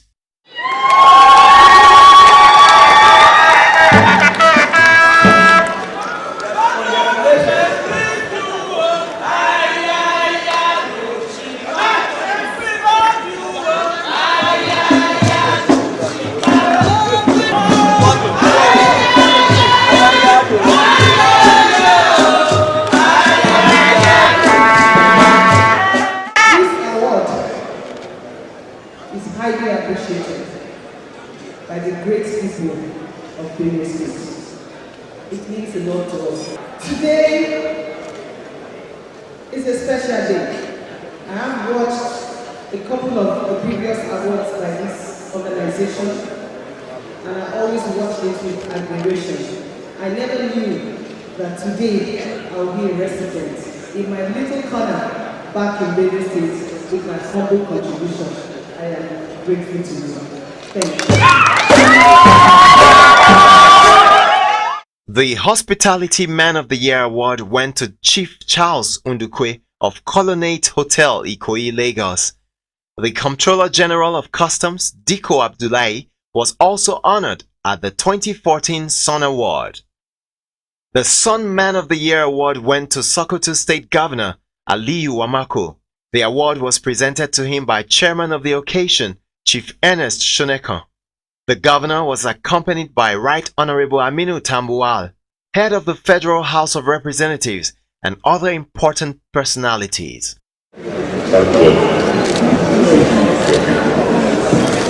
This way, sir. This way, sir. Look up, sir. Look up, sir. Look up, sir. Look up, sir. Governor Wamako assisted in cutting the Sun newspaper 12th year anniversary cake for the Sun Awards.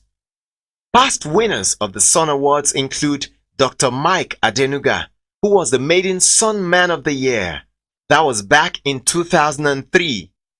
Other Nigerians who have won Sun Awards include former Anambra Governor Peter Obi, Rivers State Governor Right Honorable Chibuike Amechi, past Chairman of the Economic and Financial Crimes Commission Nuhu Ribadu, President of the Dangote Group Alhaji Aliko Dangote, Right Honorable Aminu Tambuwal, Speaker of the House of Representatives, Delta State Governor Emmanuel Udwaha, Akwa Ibom State Governor Obong Goswill Akpabio, among many others. The closing remarks brought the 2014 Colorful Sun Awards to a close. We look forward to the 2015 edition when another set of distinguished Nigerians will be honored for their service in contributing to the socio-economic and political development of this great country.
Tonight, to cap our Festival of Ideas, we have with us the former Black President of the United States, Bill Clinton. Because of PEPFAR, the American program, because of the Global Fund, because of the work done by the Gates Foundation, because of all the countries that helped me to buy this medicine, that's not a problem. Why isn't every person in Africa who is in need of it getting that medicine today? Because there are no health systems that reach into every poor rural village in this country and in this continent. And the same thing is true in Papua New Guinea or Vietnam or any other place on earth that has an AIDS issue. So the next big challenge is for us to figure out an affordable way to do that. No one on this entire continent should be dying in their first 5 years of age anymore. It shouldn't happen. And the reason it continues to happen today is not the price and availability of the medicine.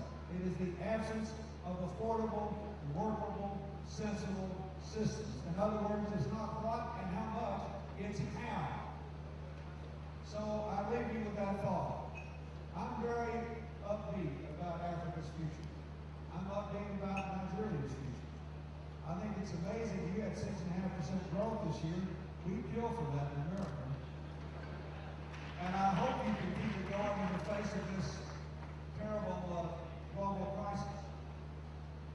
But I just want to leave you with this. Everybody who can should be part of some non-governmental organization. Remember, your enemies are.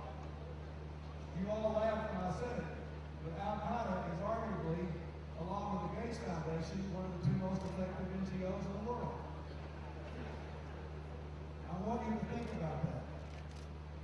The power we have by working together as private citizens in a borderless, interdependent world is quite extraordinary. But we have to think more about how to turn our good intentions into positive changes in other people's lives. Thank you very much.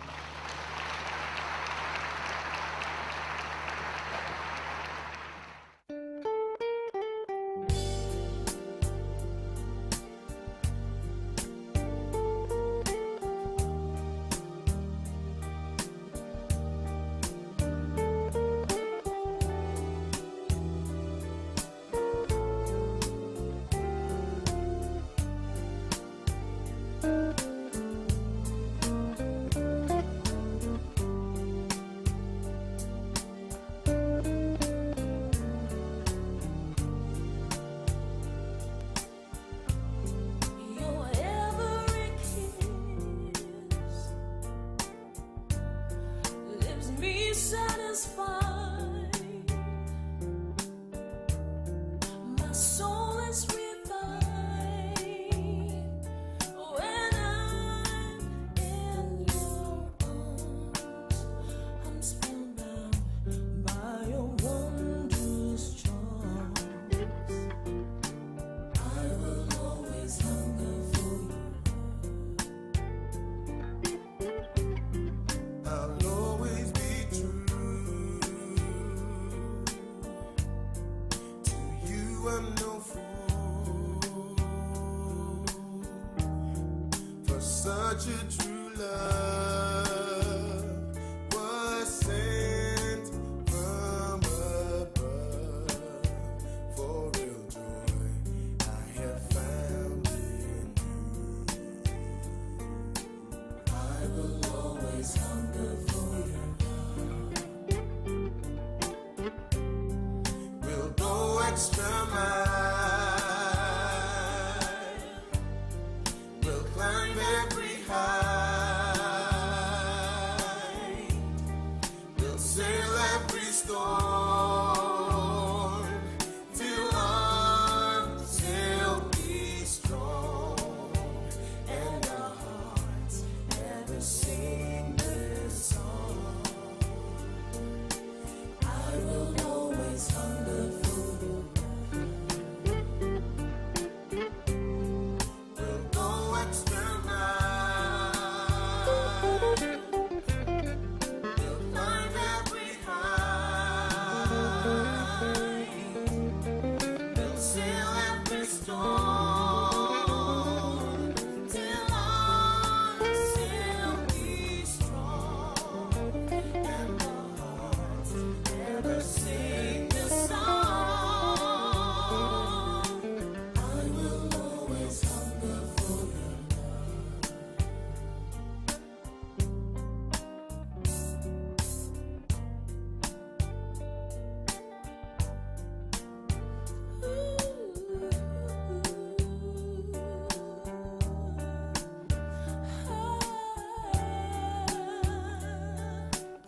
till ourselves be strong and our hearts ever sing this song. I will always hunger for.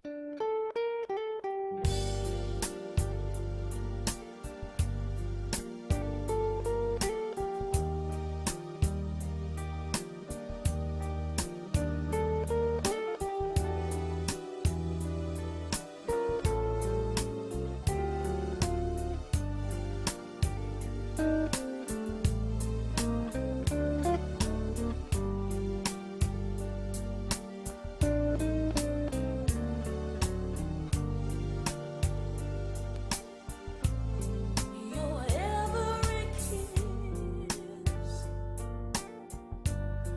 leaves me satisfied. My soul is revived when I'm in your arms. I'm spellbound by your wondrous charm.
My soul is revived when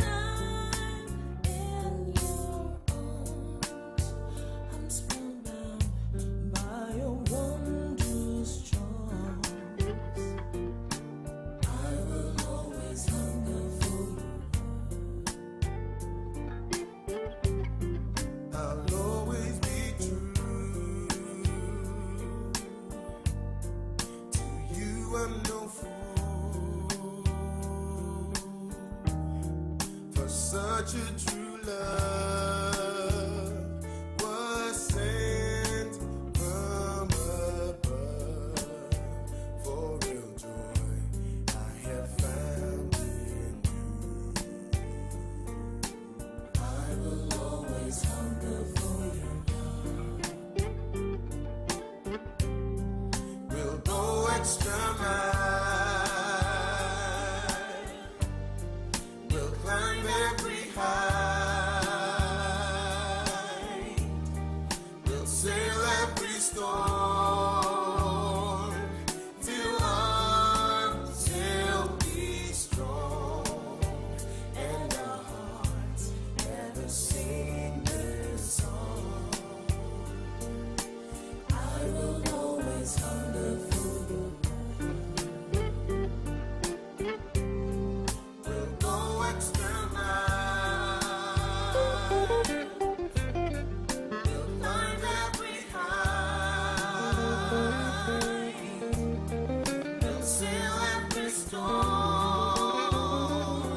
till until we strong and our hearts never sing the song.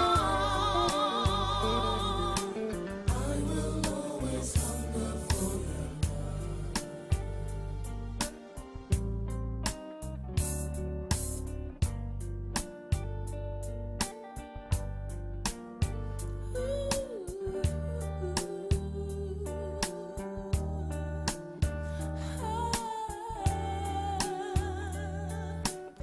till ourselves be strong and our hearts ever sing this song.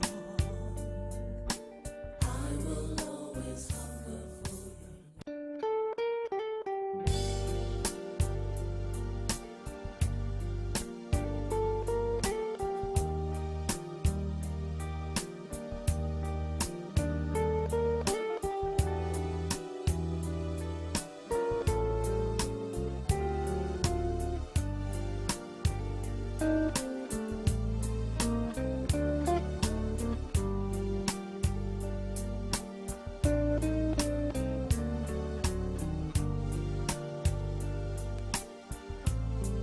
Your every kiss leaves me satisfied. My soul is revived.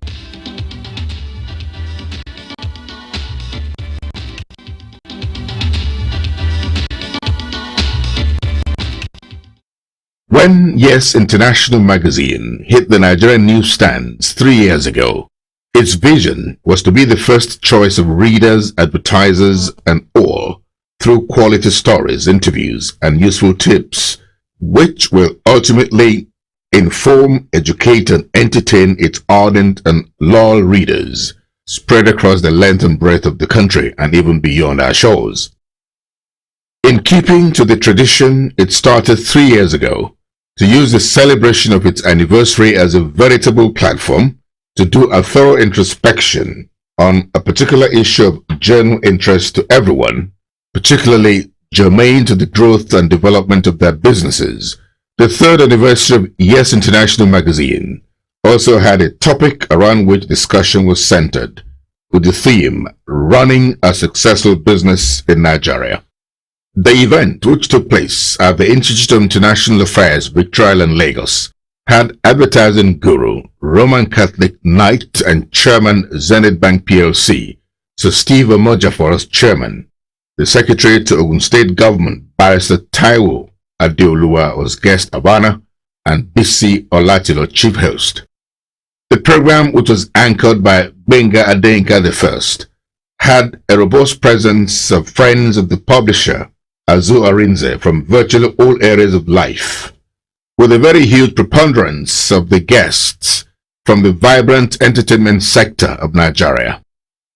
The media, comedy, advertising, public relations, musicians, producers, fame makers, with Nollywood celebrities unmistakably in the vanguard. There are also key players in the hospitality business, young, upwardly mobile corporate titans, business owners, and many from the private sector, all registering a massive yes to the 3rd year anniversary invitation of the Yes International magazine, published by Honors Communications Limited. Azu Arinze, publisher of Yes International magazine, indeed basked in the love and goodwill of all his friends and admirers, and this he has invested in through his interactions with them dating back many decades. In his welcome remarks, Azu Arinze, who began his address with a prayerful song, said he was deeply touched by the very impressive attendance of all his friends and admirers, both from within and outside Nigeria, who had all defied all the odds to just honor him, praying that God will honor all of them beyond their imagination. With a lot of gratitude to God for the humongous success Yes International magazine has been able to record in the past 3 years, Azu Arinze made a solemn pledge on behalf of the team to redouble their efforts and renew their commitment to keep the standard of the magazine as high as the sophistication of the Nigerian reading public.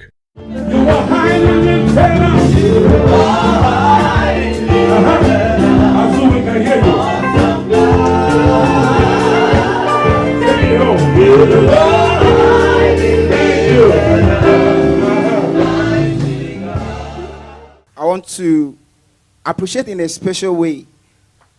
There are a whole lot of people whose love and support I have continued to enjoy.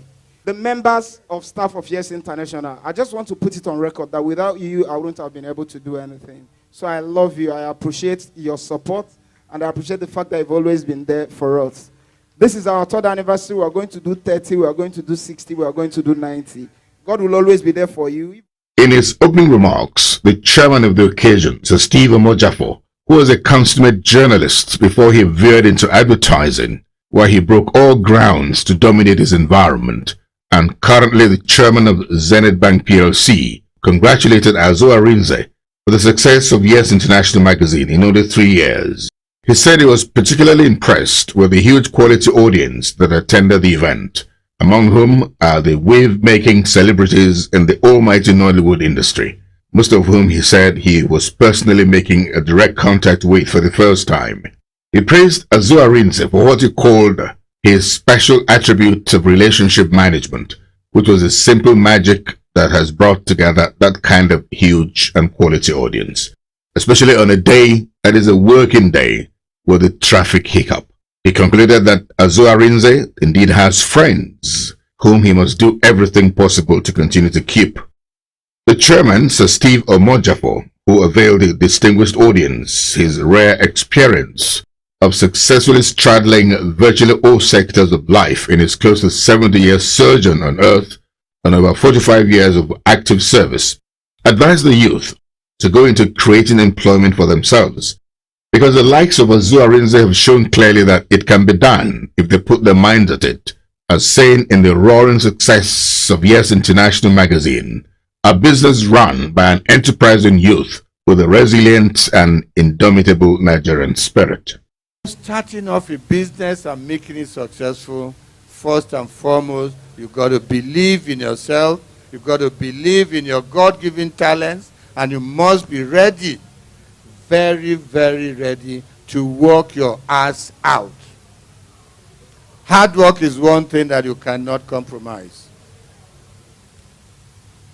When you say to younger children that this amount of work you got to put in, because it makes it look so natural.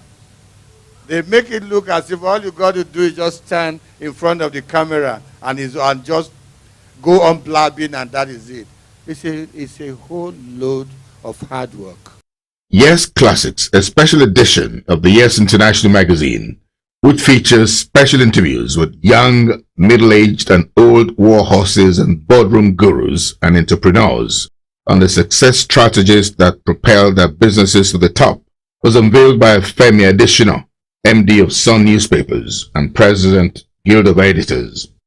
He was supported by the chairman of the occasion and other dignitaries of the top table. So, to the glory of God and to the good of humanity, this Yes Classics are unveiled. All those who would love to see it, say yes.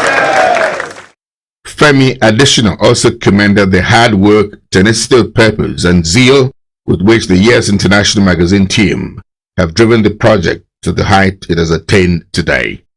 In his goodwill message to Azu Arinze on the success of Yes International Magazine at 3, Barrister Taiwo Adeolua, the Secretary to Ogun State Government, also congratulated Azu Arinze for the success of the Yes International Magazine, which he said is a testimony of the focused leadership with uncommon ideas that gel with the times, on which the reportage of the Yes International Magazine has been anchored over the years.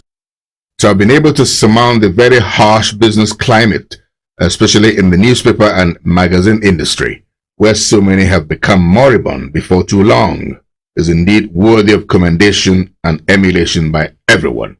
We have seen many come and go, both before years and after years.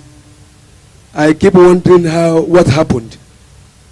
But if a magazine, particularly a soft sell, has done 3 years and is still waxing strong, I believe the Almighty God has been kind to the people behind the magazine, and I believe that the publisher and his team must have put in so many hours of hard work, of passion, of tenacity and commitment to the project. In place of the lecture on running a successful business in Nigeria, my experience, the topic of Yes International Magazine's 3rd annual lecture, scheduled to have been delivered by Mr. Bismarck Rewani, MD of Financial Derivatives Company Limited, who couldn't make it. A few people were picked at random from the audience to relate their experiences in the businesses they run. Those who spoke included renowned herbal slimming expert Quincy Ayodele, a UK-based Nigerian returnee involved in charity work, and Bisi Olachilo. Azu has a brand now. By taking us to here, it's a brand. He's setting up a brand for himself for the past 3 years. I've been monitoring him, and in the next 2-3 years, before even all of us will be able to, we may not even be able to see him because we have to feel for him, because he already has that brand and is moving along that trend. If you watch him closely for the past 3 years, so have that brand. It might be stressful. It might be like, oh, how am I going to do it? But keep it up. I just want to say, whatever it is you find your hands to do, take God with you and believe that God is able to do exceedingly, abundantly, above that which you hope and desire. I just want to congratulate Azu Arinze. What I want you to take away from his life is not just having friends, but do you manage friends?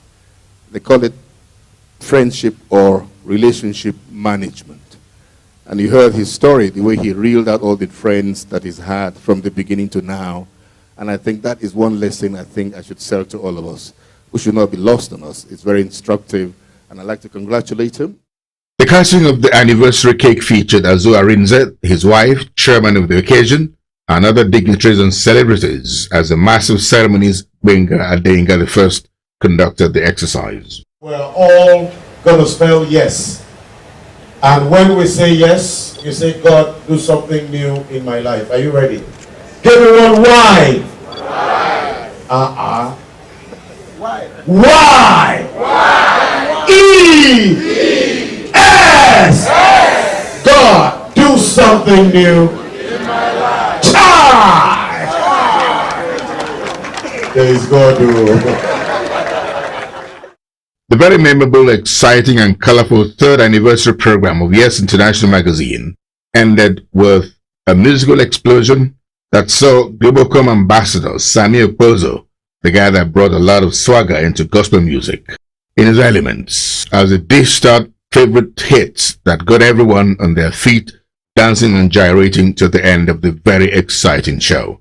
By the way, Sammy Okpozo was supported by the full complement of his band, the X Generation Band.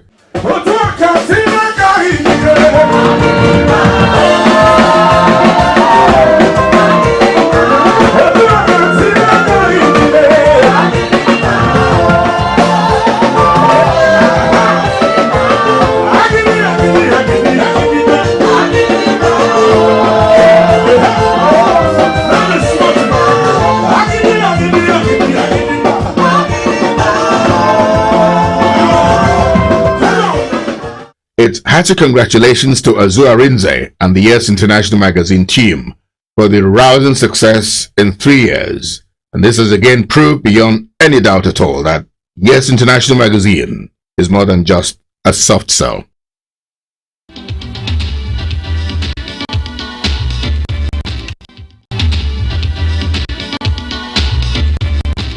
Amid the challenges of our everyday lives as Nigerians, we have a few events that add color to our lives. One of them is the Abuja Carnival. As with all other carnivals, the Abuja Carnival had representation from all states of the Federation, including the Federal Capital Territory. Enjoying the rich display of culture at the Abuja Carnival 2014 was Vice President of the Federal Republic of Nigeria, Architect Namadi Sambo. Other dignitaries present at the event included Minister of Culture, Tourism and National Orientation, Chief Edem Duke, Cultural and Tourism Commissioners from some states of the Federation. Each state was appropriately introduced with their contingent colorfully clad in costumes reflecting their cultural heritage and the spirit of the carnival. After contingents of Kogi and Zamfara states were introduced, a cultural troupe dancing to music from the Ijaw people of the Delta region of Nigeria were part of the parade. All came down for the Abuja National Festival, an annual event held to celebrate the rich cultural heritage of people of this great nation and to forge peaceful coexistence.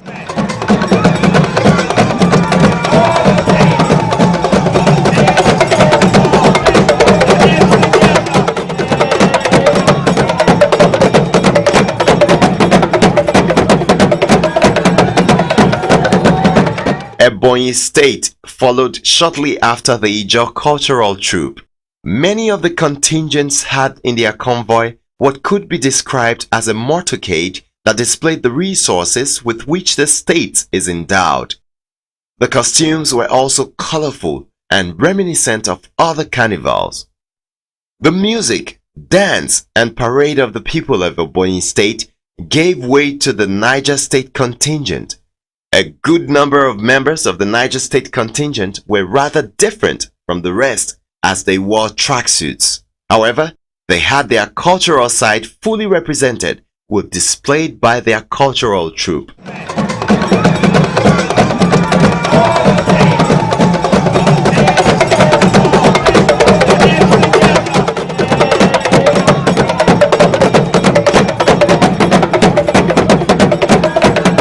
After Niger State came the land of promise, Akwa Ibom State. They had perhaps the largest contingent, which included dancers, cultural display, Eyo masquerades, and more. Kano State had its contingent displaying so much of their culture.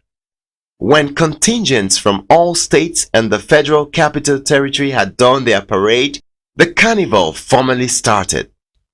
It set the ball rolling. The theme of the Abuja National Carnival 2014 was Building an Enduring and Creative Nation. It focused on how we can use our creative minds to diversify the economy and enhance GDP through the engagement of our youth. Thereafter, more cultural displays followed by participating states. This involved dancing and the blaring of various kinds of traditional trumpets. It was a rich cultural display. Malik Berry, one day go, Black Diamond, Malik Berry, one day go. Baby hello, Ziti Banana, Sisi Ego, Ibini Joba, Idi Eto, Baby come over, don't you worry yo, Bibi Loboa, she rockin' Versace, you know it's Nicki Minaj. Dancing like she did fight karate. Hey, I go in a Bugatti. Hey, I go buy you Ferrari. You don't get any choice but to marry. Hey, I go give you the khaki. Hey, you calling me daddy. If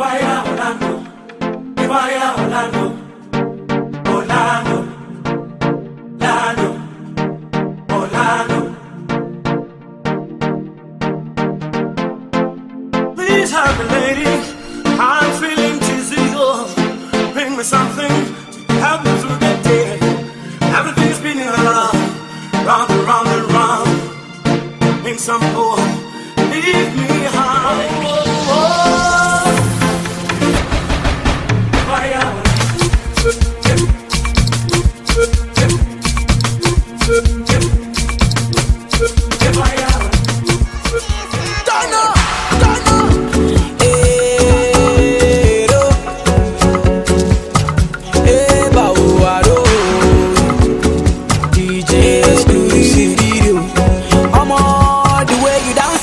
I feel you so, Jejo, Jejo. I no go leave you, I no go let you go, Jejo, Jejo. I do this song for you just to let you know, Jejo, Jejo. I want to keep you, I no go let you go, Jejo, Jejo. In his remarks, Governor of Niger State, through his representative, the Permanent Secretary, Niger State Minister of Investment, Commerce and Cooperative, appealed to the federal government to continue to support the Abuja National Carnival, to continue to foster unity, social and economic development.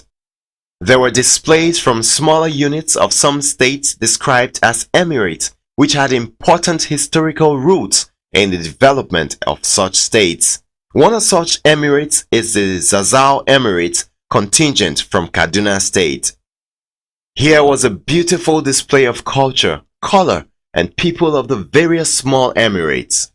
From the Durbar event showcasing Kano, Niger, and Kaduna states in northern Nigeria, the train moved to Kogi and Akwa Ibom states for the boat regatta event.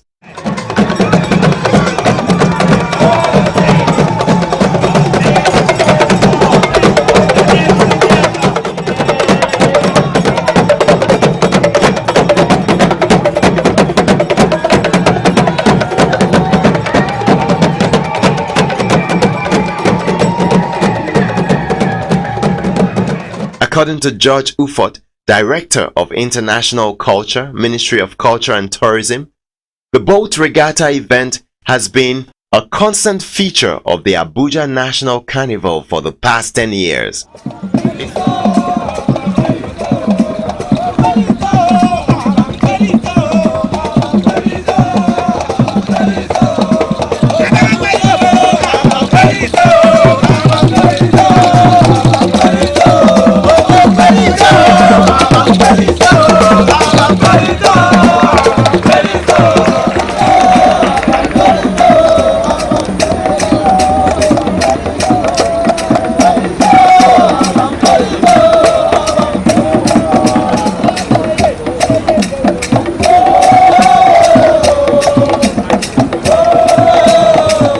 It featured states that are located close to water. Once again, it was purely a display of the culture of people from the participating states. First in line was Kogi State, followed by Akwa Ibom State. After the events at the parade ground and the boat regatta, the Abuja Carnival then shifted location to accommodate representatives of the federal government of Nigeria and dignitaries from other countries. Among these were the Secretary to the Government of the Federation and former Senate President Ayim Pius Ayim, Minister of Culture, Tourism and National Orientation Chief Edem Duke, heads of government parastatals, Directors General of government agencies, members of the diplomatic corps from Turkey, India and the United Kingdom. Minister of Tourism, Culture and National Orientation Chief Edem Duke gave a welcome address on the night of the occasion of the 10th Abuja National Carnival. He said culture has become a redefining force for Nigeria and has moved the frontier of our relationship with other countries around the world. He said Nigerians in various cultural endeavors have propelled the image of the country far beyond our imagination. He reminded guests that the celebration of the Abuja National Carnival was not without regard to the pain being felt by our brothers in other parts of the country who have been affected by violent conflicts where innocent lives have been lost, and further stated that celebration had been carried out at the carnival was done out of respect of the memory of those who lost their lives and loved ones during the course of the insurgency in recent months. Hence the decision to make this year's carnival a low-key event. I want to say that today, though we mark the 10th edition of the Abuja Carnival, we also mark it with a bit of trepidation, because around a certain part of our country today, there is turmoil. There's turmoil, there is loss of life, there is melancholy. And so when we dance at the carnival this year, we are not dancing out of happiness. When we sing at the carnival 2014, we don't sing out of joy, but we sing out of commemoration and respect to the spirit of those who have lost their lives in the past couple of months in this unusual, intractable insurgency that has plagued our land. And so we have decided that this year's Abuja Carnival will be a very low-key one. An interesting part of the show of the night was a series of dance and singing performances by a cultural dance troupe. It was also beautiful to watch our brothers from Turkey give us a delightful performance with their kind of instrument, a marriage of different cultures, you would call it.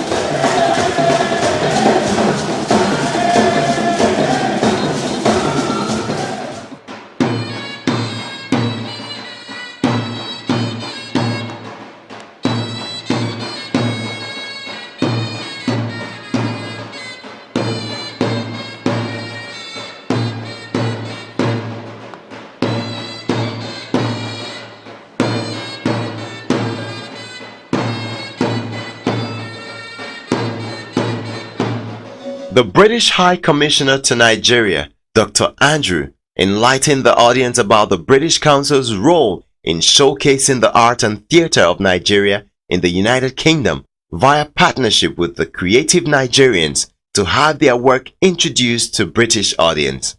He said the British Council supports the creative arts here in Nigeria and will, in the year 2015, launch a major program to boost collaboration with Nigerian artists and art organizations, and to spotlight the vibrant cultural relationship between the two countries. The British Council do a lot to support the creative arts here in Nigeria. Indeed, we are launching a major program next year, 2015, to boost collaboration between the UK and Nigerian artists and arts organizations, and to spotlight the vibrant cultural relationship between our two countries. There was a live Indian performance by a female performer from India. The final performance was the command performance of the 10th edition of the Abuja International Carnival and was put up by a combination of states from the Niger Delta region who appeared on stage in their traditional regalia that depicts the cultural heritage of the riverine people of the Niger Delta region of Nigeria.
The Abuja International Carnival ended with the address by President Goodluck Jonathan, who was represented by the Secretary to the Government of the Federation, Senator Aim Pius Aim.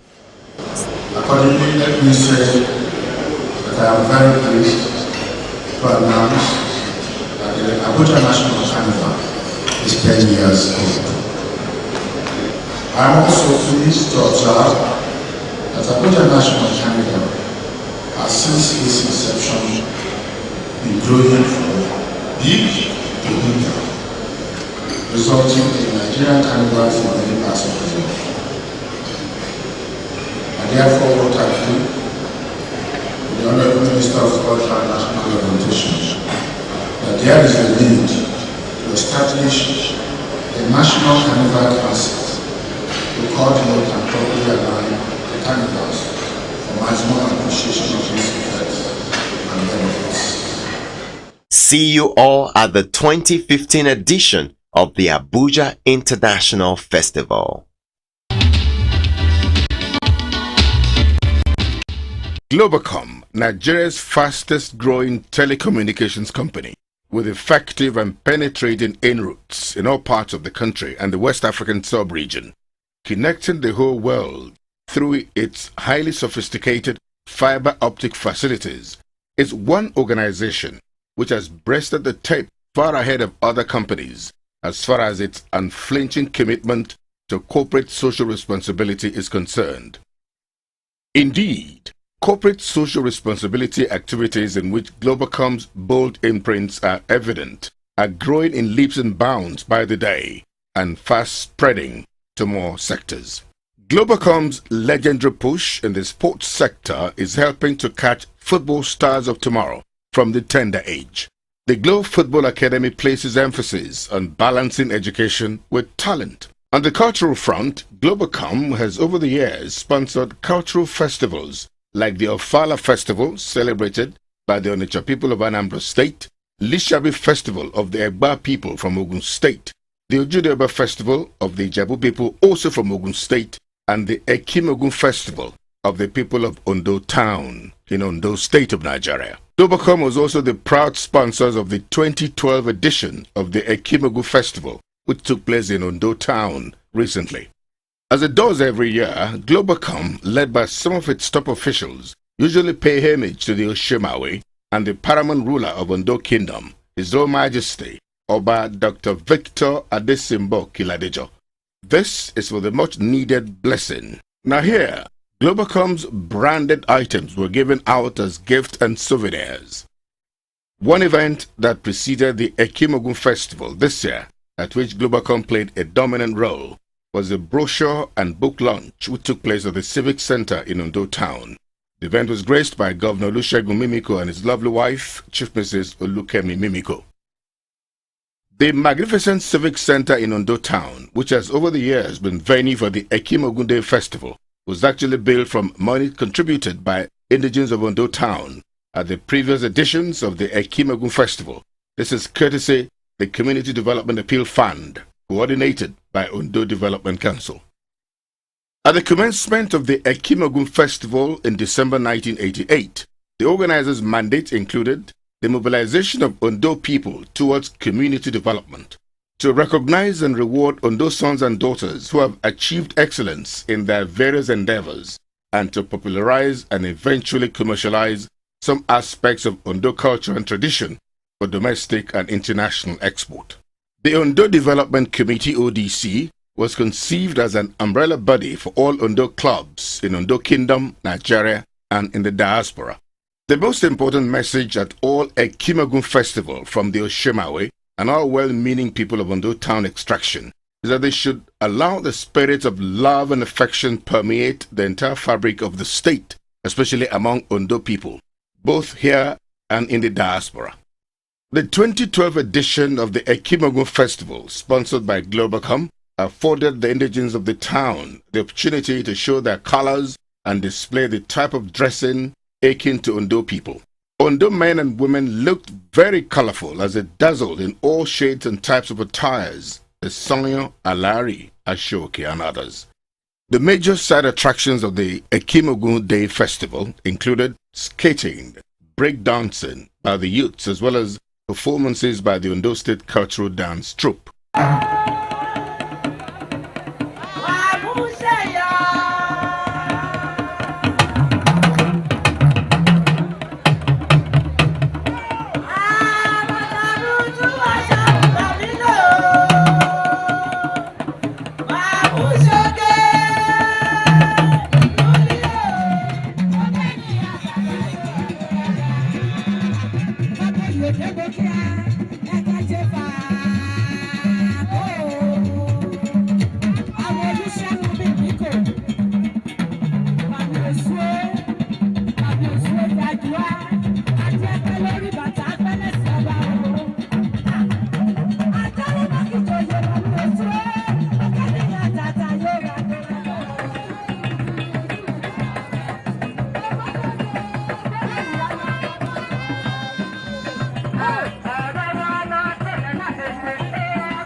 There was so much pain to the Oshimawe of Ondo by the different age grades and indigents of Ondo town from neighboring communities. There were also those who came from all parts of the country and the world.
Globacom also made special presentation like the Glow Golden Trophy, plaques and cash to key participants and winners of the essay, football, culture, fashion, exhibition, youth carnival, all preceding the 2012 Ekimogun Festival.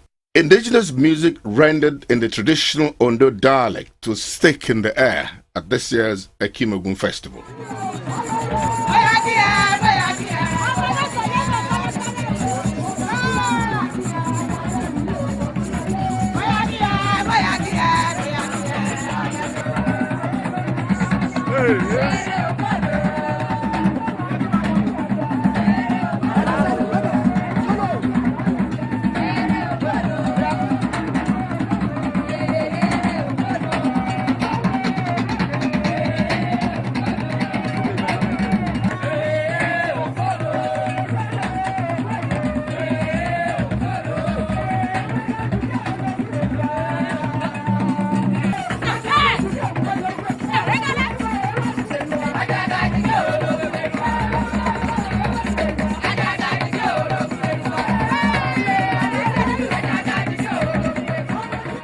In his remark, he welcomed all the sons and daughters of Ondo Town who have come for another round of celebration of the Ekimogun Festival.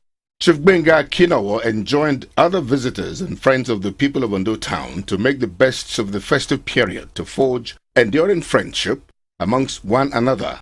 This, according to him, is the essence of such gatherings. I take the opportunity of this event to appeal to the consciences of such people who have never made any contribution to the thing, and join hands with those who are always willing to contribute, so that we can raise this kingdom high and high and high.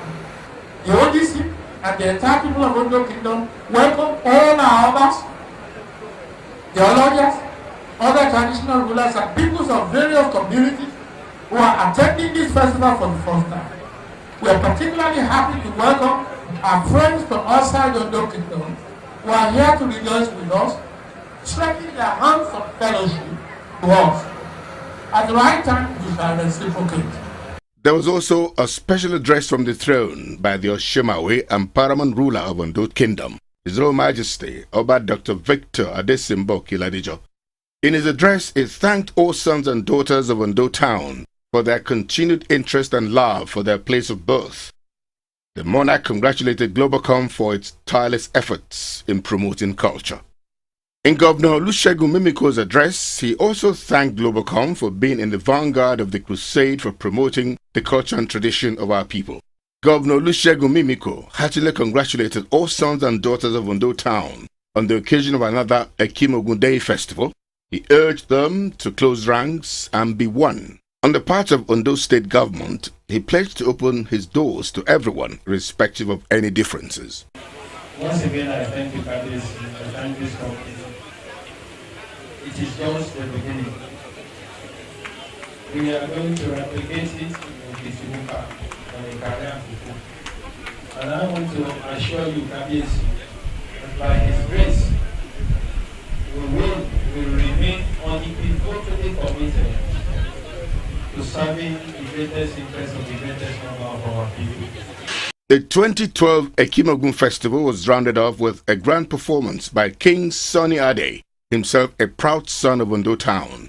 The special event was attended by Governor Olusegun Mimiko and his wife, top dignitaries of Ondo Town, as well as executives of Globacom, the company that has been breathing life to many people-oriented programs, which have been helping to forge integration among the diverse peoples of Nigeria and the West African sub-region.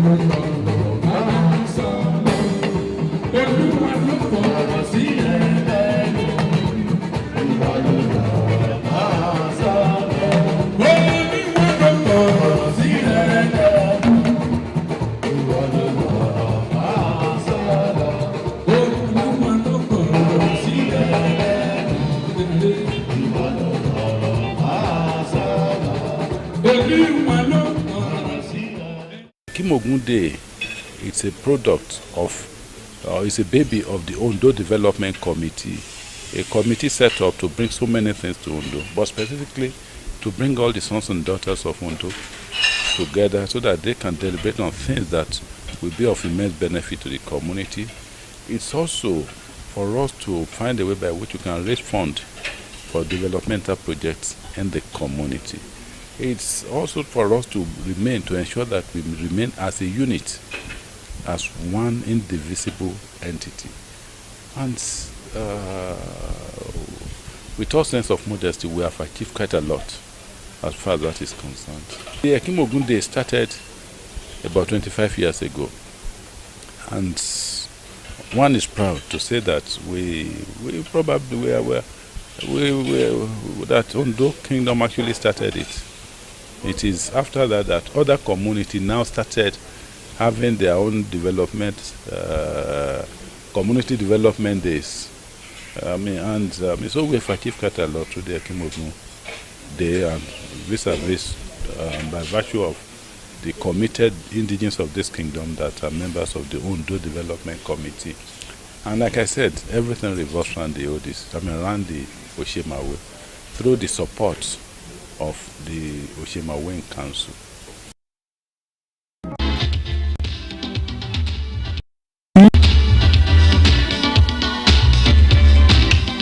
Calabar, the capital of Cross River State, is as beautiful as the name sounds. Apart from being the first capital city of Nigeria, Calabar is adjudged as the cleanest city in the whole of Nigeria. The people of Calabar are hospitable, cosmopolitan, and friendly. Aside the good-naturedness of Cross River State as a whole, its sprawling landscape is dotted with enchanting tourist destinations, among which is the popular Obodo Cattle Ranch, which attracts an influx of tourists from within and outside the shores of Nigeria regularly. Another major attraction that draws people to Cross River State every year, and which has become a constant on the social calendar of Cross River State people, is the annual Calabar Carnival, which holds for a full month every December. This novel concept of infusing entertainment as an integral part of boosting tourism is paying off in Cross River State as it becomes a destination of choice for local and international tourists. Apart from the conviviality and bond the annual Calabar Festival built among Cross River people, it is also a veritable platform used by the state government to sell the Cross River brand to the whole world. The 2011 Calabar Carnival, by all standards, is a great improvement on past editions, going by the caliber of artists who performed and the general planning of the month-long event. The rich traditional culture of the Cross River people was on display, as well as colorful band costumes and dances.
Headlining this year's Calabar Carnival was prominent African singer Salif Keita alongside international gospel artist Domyon and Jamaican-American singer Sean Kingston. Nigerian-born international brand Two-Face Idibia led others like Raskimono, Asha at the 2011 edition of the festival. Aside the concert beat of the annual Calabar Carnival, another exciting part is the street party and parade, which features carnival bands from different parts of Cross River State.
This has rubbed off on the image of the carnival, which has come to be known as the biggest street party in Africa. With the theme, Endless Possibilities, a glimpse of destination Cross River.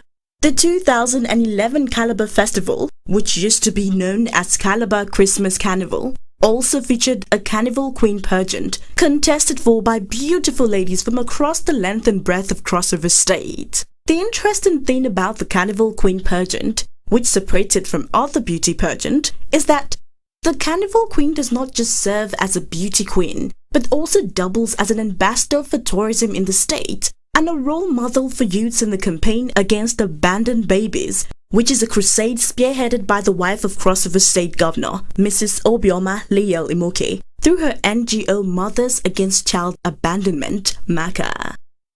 The Calabar Carnival, which today is one of the major tourist initiatives that attracts local and foreign and international tourists, was initiated during the tenure of former Governor of Cross River State, Donald Duke. The annual Calabar Festival has grown bigger in scope and dimension, going by the tremendous support it has enjoyed from the forward-looking administration of incumbent Governor Liel Imoke. Perhaps the acronym for Calabar, which is Come and Live and Be at Rest, indeed signposts the joy and enthusiasm visitors and participants at the festival enjoy. Aside the other derivables the Cross River State Governor grosses from other sectors in driving the economy of the state, the Lale Imoke administration has proved that the potential of tourism in generating revenue for Cross River is upward-looking. Going by the success of the 2011 edition of the Calabar Festival, which among other things featured a jazz night, a DJ night, where different DJs performed, and a long street parade by various bands and groups in fabulous attires, which easily brings to mind a replica of the famous Rio de Janeiro Carnival in Brazil. With the successful hosting achieved in 2011, the 2012 edition of the Calabar Festival will no doubt be bigger in outlook and dimension. We are becoming the center of attraction, the center show of all eyes, and we believe that going ahead, Nigeria will have a lot to copy from Cross River State. We are setting the pace in tourism, in culture, and in heritage. Well, today's event is quite awesome. This is my first time of having to make time to come to Calabar with my family to see this event. I've been in Calabar once during this event, but not actually to view it, to work. But what I've seen today is quite awesome.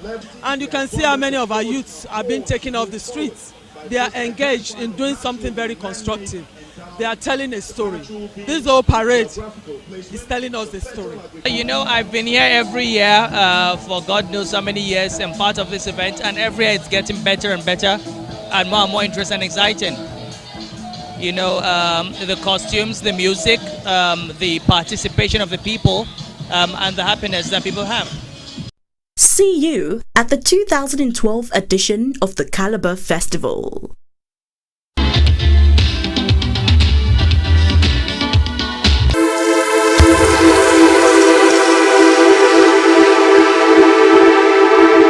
The Ojude Oba Festival, which is the flagship of all cultural festivals in the southwestern part of Nigeria and a leading brand in Nigeria, has become very entrenched in the minds of all sons and daughters of Ijebuland, at home and in the diaspora, as a result of which a very huge number of indigenes of Ijebu and their families from all parts of the globe converge on Ijebu to keep the yearly date. The Ojude Oba Festival, which has been in existence for over a century, is primarily an avenue to further bring sons and daughters of Ijebuland closer together, to inculcate in them the spirit of friendship, industry, and the improvement of their communities. Over the years, a lot of innovations have taken place among the different age grades called the Regberegbes. The sponsorship of the Ojude Oba Festival by corporate bodies and support from individuals and business concerns have basically been the lifeline that has sustained the festival for decades. To encourage participation at Ojude Oba Festival among the various age grades, competition in areas of appearance, the best dressed age grade and so on is the main highlight of the event every year. One age grade which has won the awards in many categories more times than other groups is the Egbe Bobagunte Gold Akile Jebu. This age grade, or Regbe, is made up of women born between 1959 and 1961. The patroness of the group, or Iyaegbe, the one and only very successful businesswoman and illustrious daughter of Ijebu, Chief Mrs. Adebisi Ediunsere, alias Cash Madam, was inaugurated and presented formally to the Awujale and paramount ruler of Ijebuland, His Royal Majesty Oba Sikiru Kayode Adetono, CFR, in August last year. To strike the right balance, it was decided in the wisdom of the group to have a patron, Baba Egbe, who will work in tandem with the patroness to enhance the growth of the age grade. After extensive consultations at the right quarters and with the approval of the Awujale and paramount ruler of Ijebuland, His Royal Majesty Oba Kayode Sikiru Adetono, the chairman of Premier Loto, the billionaire businessman and philanthropist without boundaries, Sir Kessington Adebutu CON, was unanimously chosen as the patron of the Egbe Bobagunte Gold Akile Jebu. Sir Kensington Adebutu was accompanied by his wife, Chief Mrs. Kofoworola Adebutu, his eldest son, Honorable Ladi Adebutu, a serving member of Nigeria's House of Representatives, and a very powerful delegation of people from Ikberi Remo, the home place of Sir Kensington Adebutu, and other parts of Ogun State and beyond. The palace of the Awujale of Ijebuland played host to a very strong aggregation of the traditional rulers from the different parts of Ijebuland to demonstrate support for the forward-looking initiative, which also has the solid backing of the Awujale and paramount ruler of Ijebuland, who is also the prime custodian of the cultures and traditions of Ijebu people, making sure that tradition and modernity coexist in a mutually beneficial manner.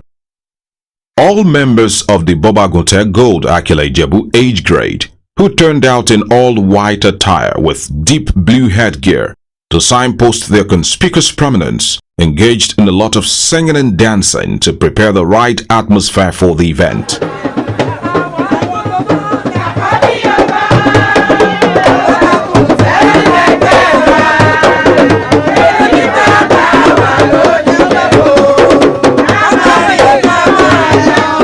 With the Awujale and former Governor Benga Daniel and other traditional rulers on the front seat, the program began formally with the opening prayer and the special song to formally welcome the Awujale to any event.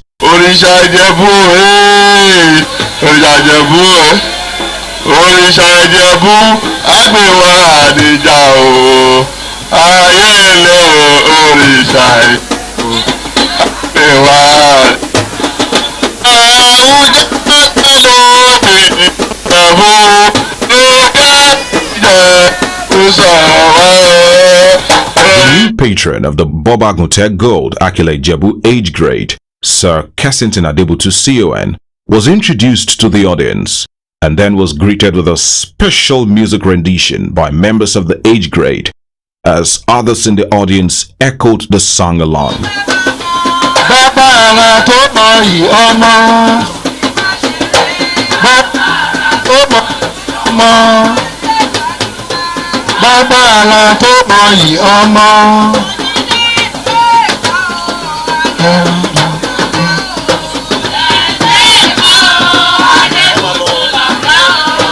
The Awujale and paramount ruler of Ijebuland, His Royal Majesty, Oba Eski Adetona CFR, explained to the gathering that in endorsing the choice of Sir Kensington Adebutu as the patron of the Bobagunte Gold Akile Ijebu age grade, his impressive track record of very huge financial support for development projects in Ijebu-Ode, like the construction of the Oba Eski Adetona ultra-modern multi-million naira pavilion and the endowment fund for the professorial chair the Awujale set up at the Olabisi Onabanjo University, Agoiwoye.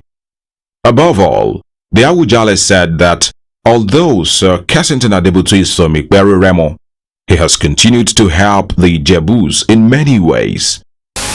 Nígbà tá à ń ṣe bíi ó ti ṣe our guest of honor níjọ́ yẹn ẹrù ńlá ló gbélé fún wa ọ̀gbọ́nlẹ̀ ìṣẹ́ mi kàn lọ́rùn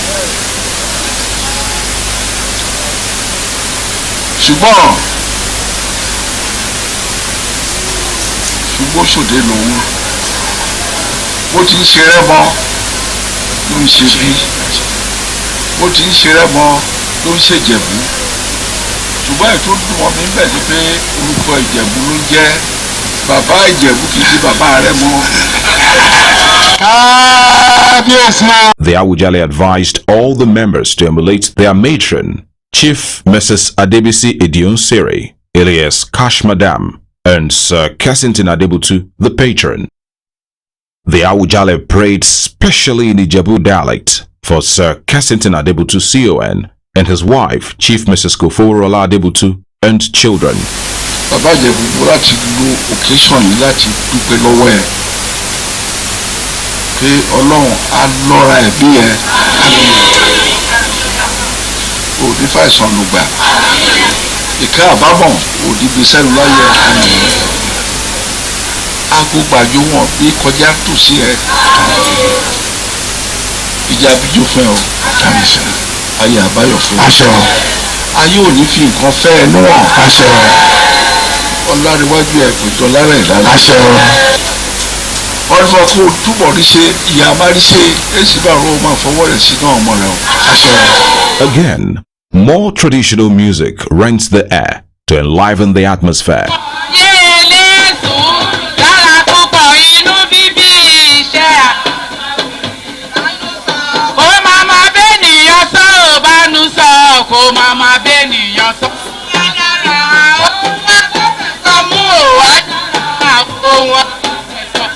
It is time to pledge financial support for the competition and for many development projects in the palace to improve the Ojude Oba festival and also for the continued sustenance of the Bobagote Gold Akile Jabu age grade.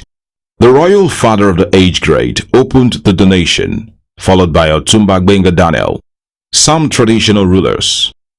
The formal presentation ceremony of the new patron of the Bobagote Gold Akile Jabu, Sir Kessington Adebutu, his son, Honorable Ladi Adebutu, Chief Kenny Martins, also donated. The gathering was treated to vintage, very traditional songs as the Awujale took over from the women and took everyone back many years in nostalgic memories.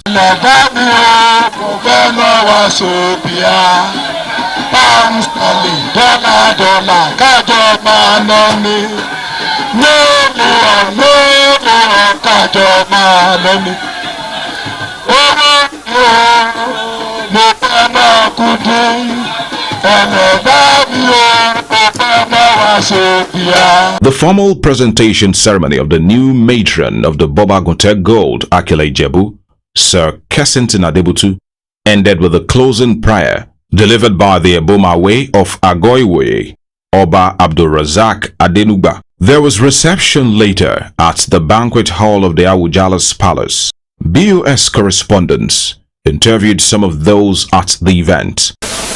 Well, first and foremost, we must congratulate Kabesi the Awujale of Jabuland. The way he has upheld the culture, the Rebel culture, is something that is so unique. And it's an instrument that has been able to effectively put all the people together at some point in time. I think it's something that is unique and that must be commended. I therefore must congratulate him and pray that God will continue to preserve his health. Of course, I must also congratulate the two main celebrants today, the Baba Egbe, Chief Kessington Adebutu, who has agreed to more or less mentor this age group, and of course Yagbe, our amiable Chief Mrs. Pisidola Idioshere. These people are people who have worked across cultures and have promoted the socio-economic development of our people. I therefore congratulate them. Of course, to all the Regbers themselves, their Yellow Day and their Keweje, and all of them, it's a good day. I wish them the very best. The presentation and recognition of Baba Egbe, Sir Adebukola Kessington. Baba is an institution, an emulatable father for that matter.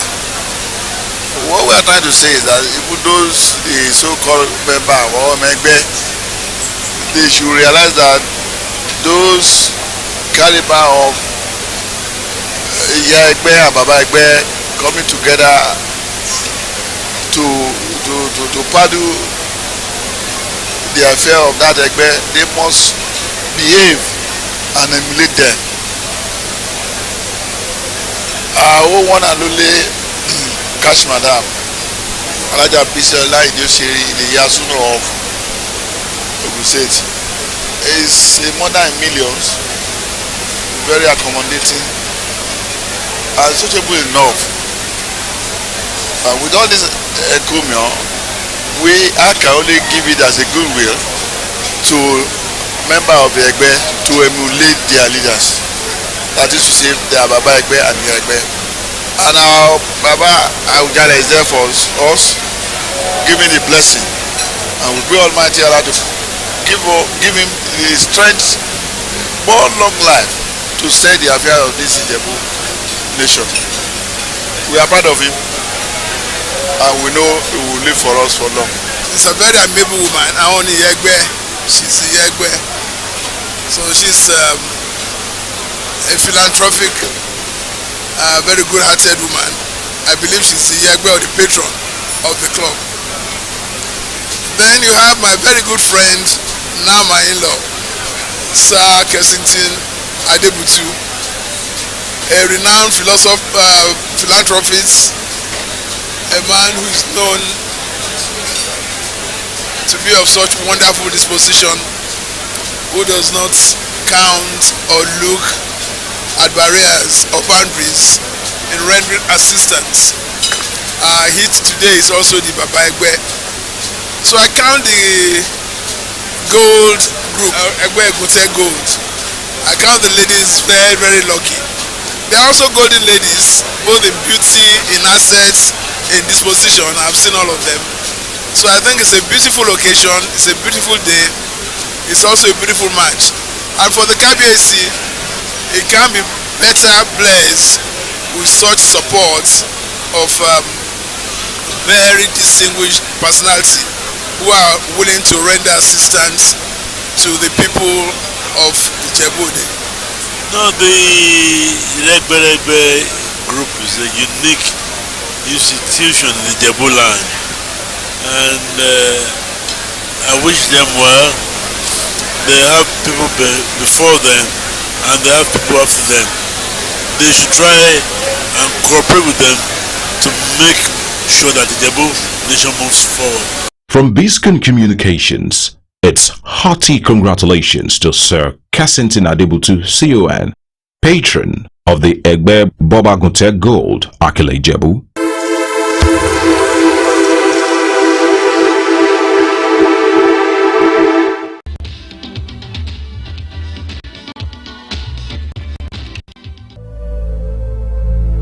That blind bar is out to destroy your son's life and take his soul to her coven.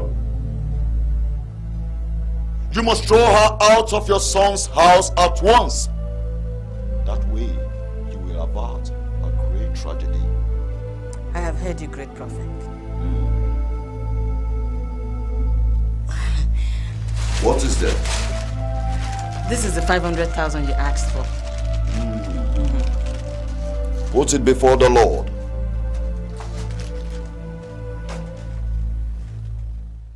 The Nigerian film and movie industry, Nollywood, which is rated the third best and most viable in the world after America's Hollywood and India's Bollywood, can become the mainstay of the nation's economy if the abundant prospects and potentials that abound in it are properly harnessed. Through their creative ingenuity, Nigerian film directors, producers and actors have continued to use the advantage of the rich and diverse repertoire of African stories, folk tales, drama, and the general lifestyle of our people to churn out arresting, engaging, captivating, and thought-provoking films. You're here for a purpose. I am here for the sake of my baby and for my Ben. So it's true. Damilola. Mommy, is that you? Who is your mommy? Huh? I know your plans now, Anna. You can't fool me. Plans? What plans? You think we don't know you're a witch? Me? A witch? Yes.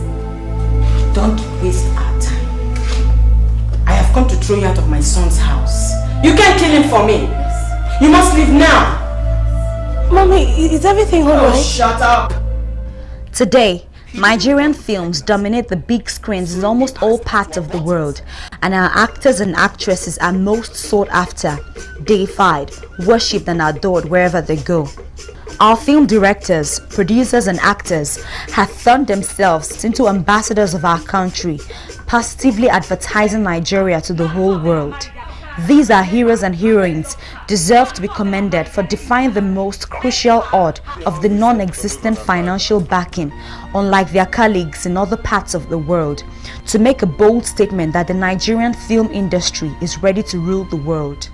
To further bring Nollywood nearer to the world, the practitioners and major shareholders in the industry have stepped up the development of collaborations and relationships to bridge the existing gap in entertainment and information between Africa, Europe and the rest of the world through cinema, music and culture.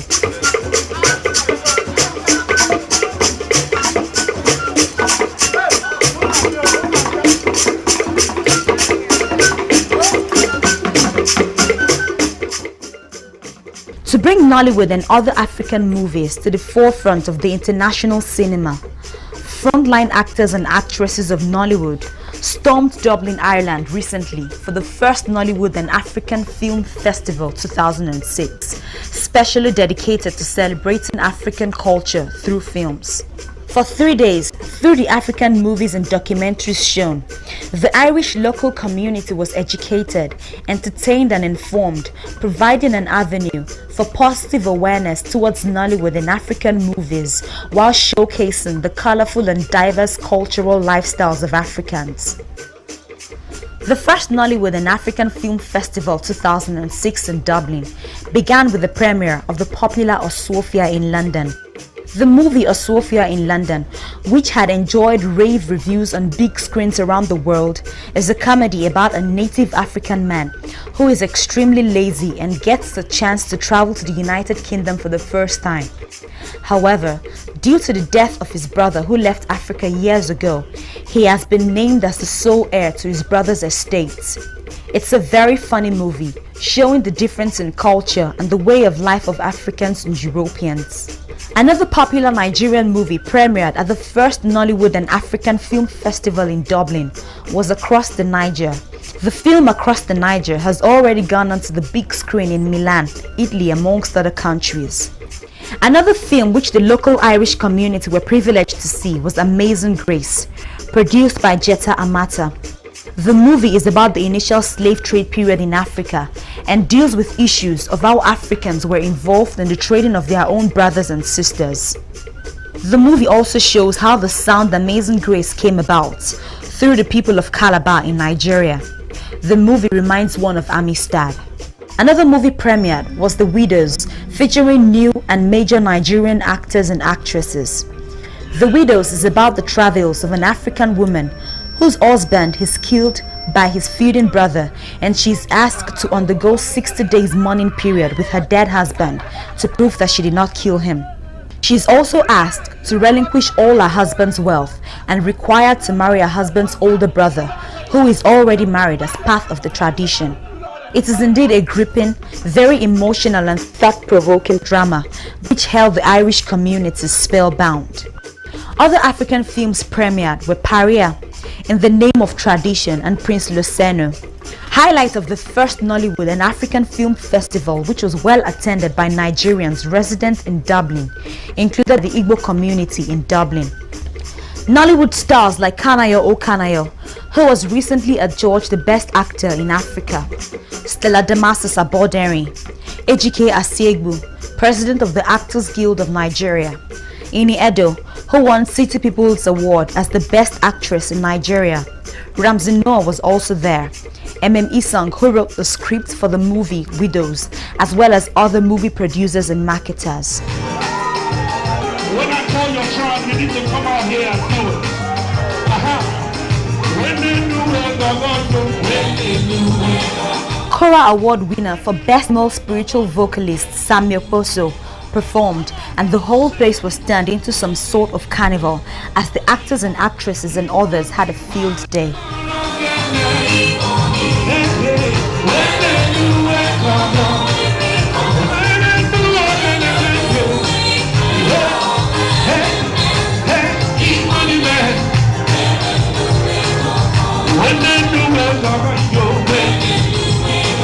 That's right, come on.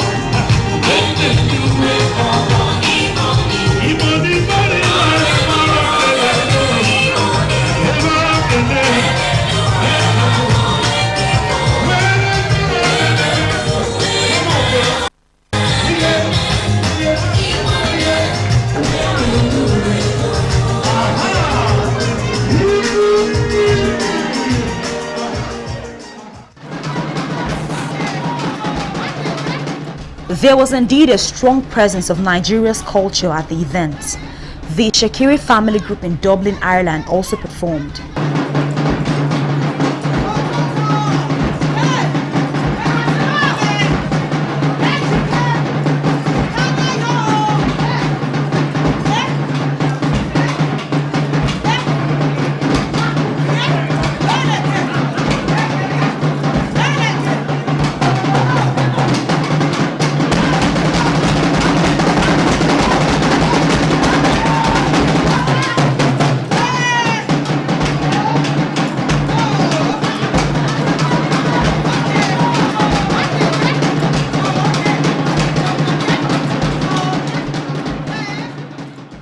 The audience was also treated to some salsa dance.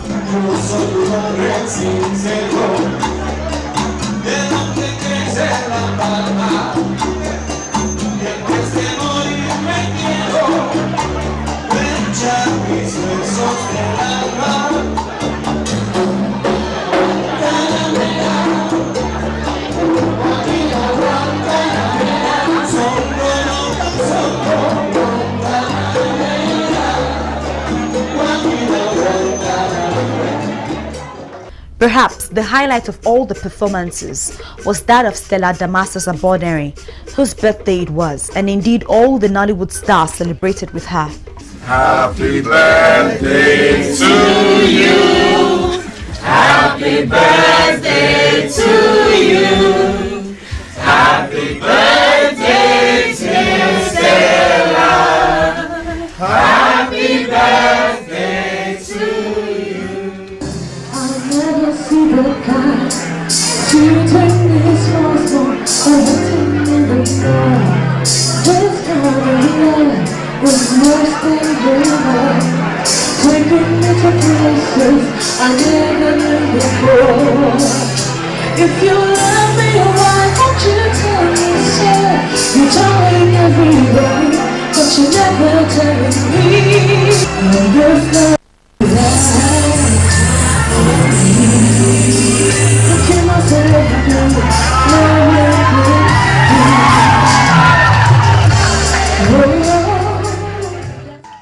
A male member of the Shakiri family group in Dublin also did a Michael Jackson look-alike song, while his female counterpart rendered a special song for the Nollywood African Film Festival.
There were speeches by Dr. Mrs. Enoma, President of the African Cultural Society in Ireland. Mr. Jim Kelly of AIB International Bank, one of the sponsors of the event, who praised the efforts of Nollywood for projecting African image positively through their creative work, saying that the Irish community really appreciates African culture a great deal. Teresa Macrae of the Irish Film Board also addressed the audience. Ejike Asiegbu, President of the Guild of Actors in Nigeria, thanked all the sponsors of the first Nollywood and African Film Festival for their support. These included Phantom Entertainment, Hollywood movies. I find they're very interesting, completely different from the Western style of movies. What I really loved, I saw the opening film and the closing film here, and what I really loved was the premise. I thought the premise of each was very strong. So the first movie, GK Goes to London, was brilliant. It was very funny, and it was completely unexpected for me because I haven't seen that Nigerian humour, so I was laughing all the way through. And then this film I just saw this evening, The Widow, I thought was very emotional. It was great the way it just really tapped into a part of Nigerian culture that you don't really hear about over here. We're used to seeing the Hollywood blockbusters, and we're used to very, very slick movies with lots of special effects, and I think a lot had been lost in movies because of this. And in Ireland, because we've got a lot more people from Africa now in Ireland, there's a great desire among Irish people to learn more about Africa, and these films are very important for that. It's just wonderful to see the talent and the creativity that exists within Nigeria, and it's wonderful to see the aspects of the first movie and the last movie. It's wonderful the way it's shot, the script. It's all well compiled. Every time we come to the cinema, the movies, what we see is American films and all that thing. But I really think it's a great thing. It's a great move for Nigerians to do this, bring the film over here. Film Festival, which took place in Dublin between April 21st and 23rd, 2006. The idea behind the festival was pretty much for us to expose African films, especially Nollywood movies, and to allow the general public as a whole here in Ireland to get a taste of what Nollywood is all about, and as well to, you know, bring Nollywood closer home to the Africans who live here in Ireland, and, you know, also help. The motion picture industry has been projecting the image of this country, and it's something. The need arose now that to promote integration between the host community and Africa, and also to uplift, you know, our industry, the Nollywood industry in Nigeria, this country army in Europe. And it's important that we exhibit our culture. It is important that also that interaction. We actually, well, myself, I travel a lot to Nigeria and a lot to Africa as well, and I've come to love and adore the culture, the movie industry and the entertainment industry. And over the last, say, 8 years, the culture here has gone very, well, integration has really grown, and things have got very diverse, you know, but I think Nigeria and Africa movies have not had an avenue yet, you know, to shine out there. So we started on this project 6 months ago, and the Irish communities, the Indian, the Chinese, all the communities. Support from the community who have premiered this film too, because some of them are beginning to show interest. That an awareness has been created that Nollywood has something to offer, and we could improve on the quality of what we have if we have a collaboration and cooperation of foreign bodies. I mean, it's not easy that you do a movie in some certain place, and then when you go out there, you find out that so many other people appreciate you as well, you know. And then I find out that so many people from other countries are also interested in our industry, and I think it gives us a kick to want to do more than what we are doing right now. And I want to believe that by the grace of God, this whole thing is going to, you know,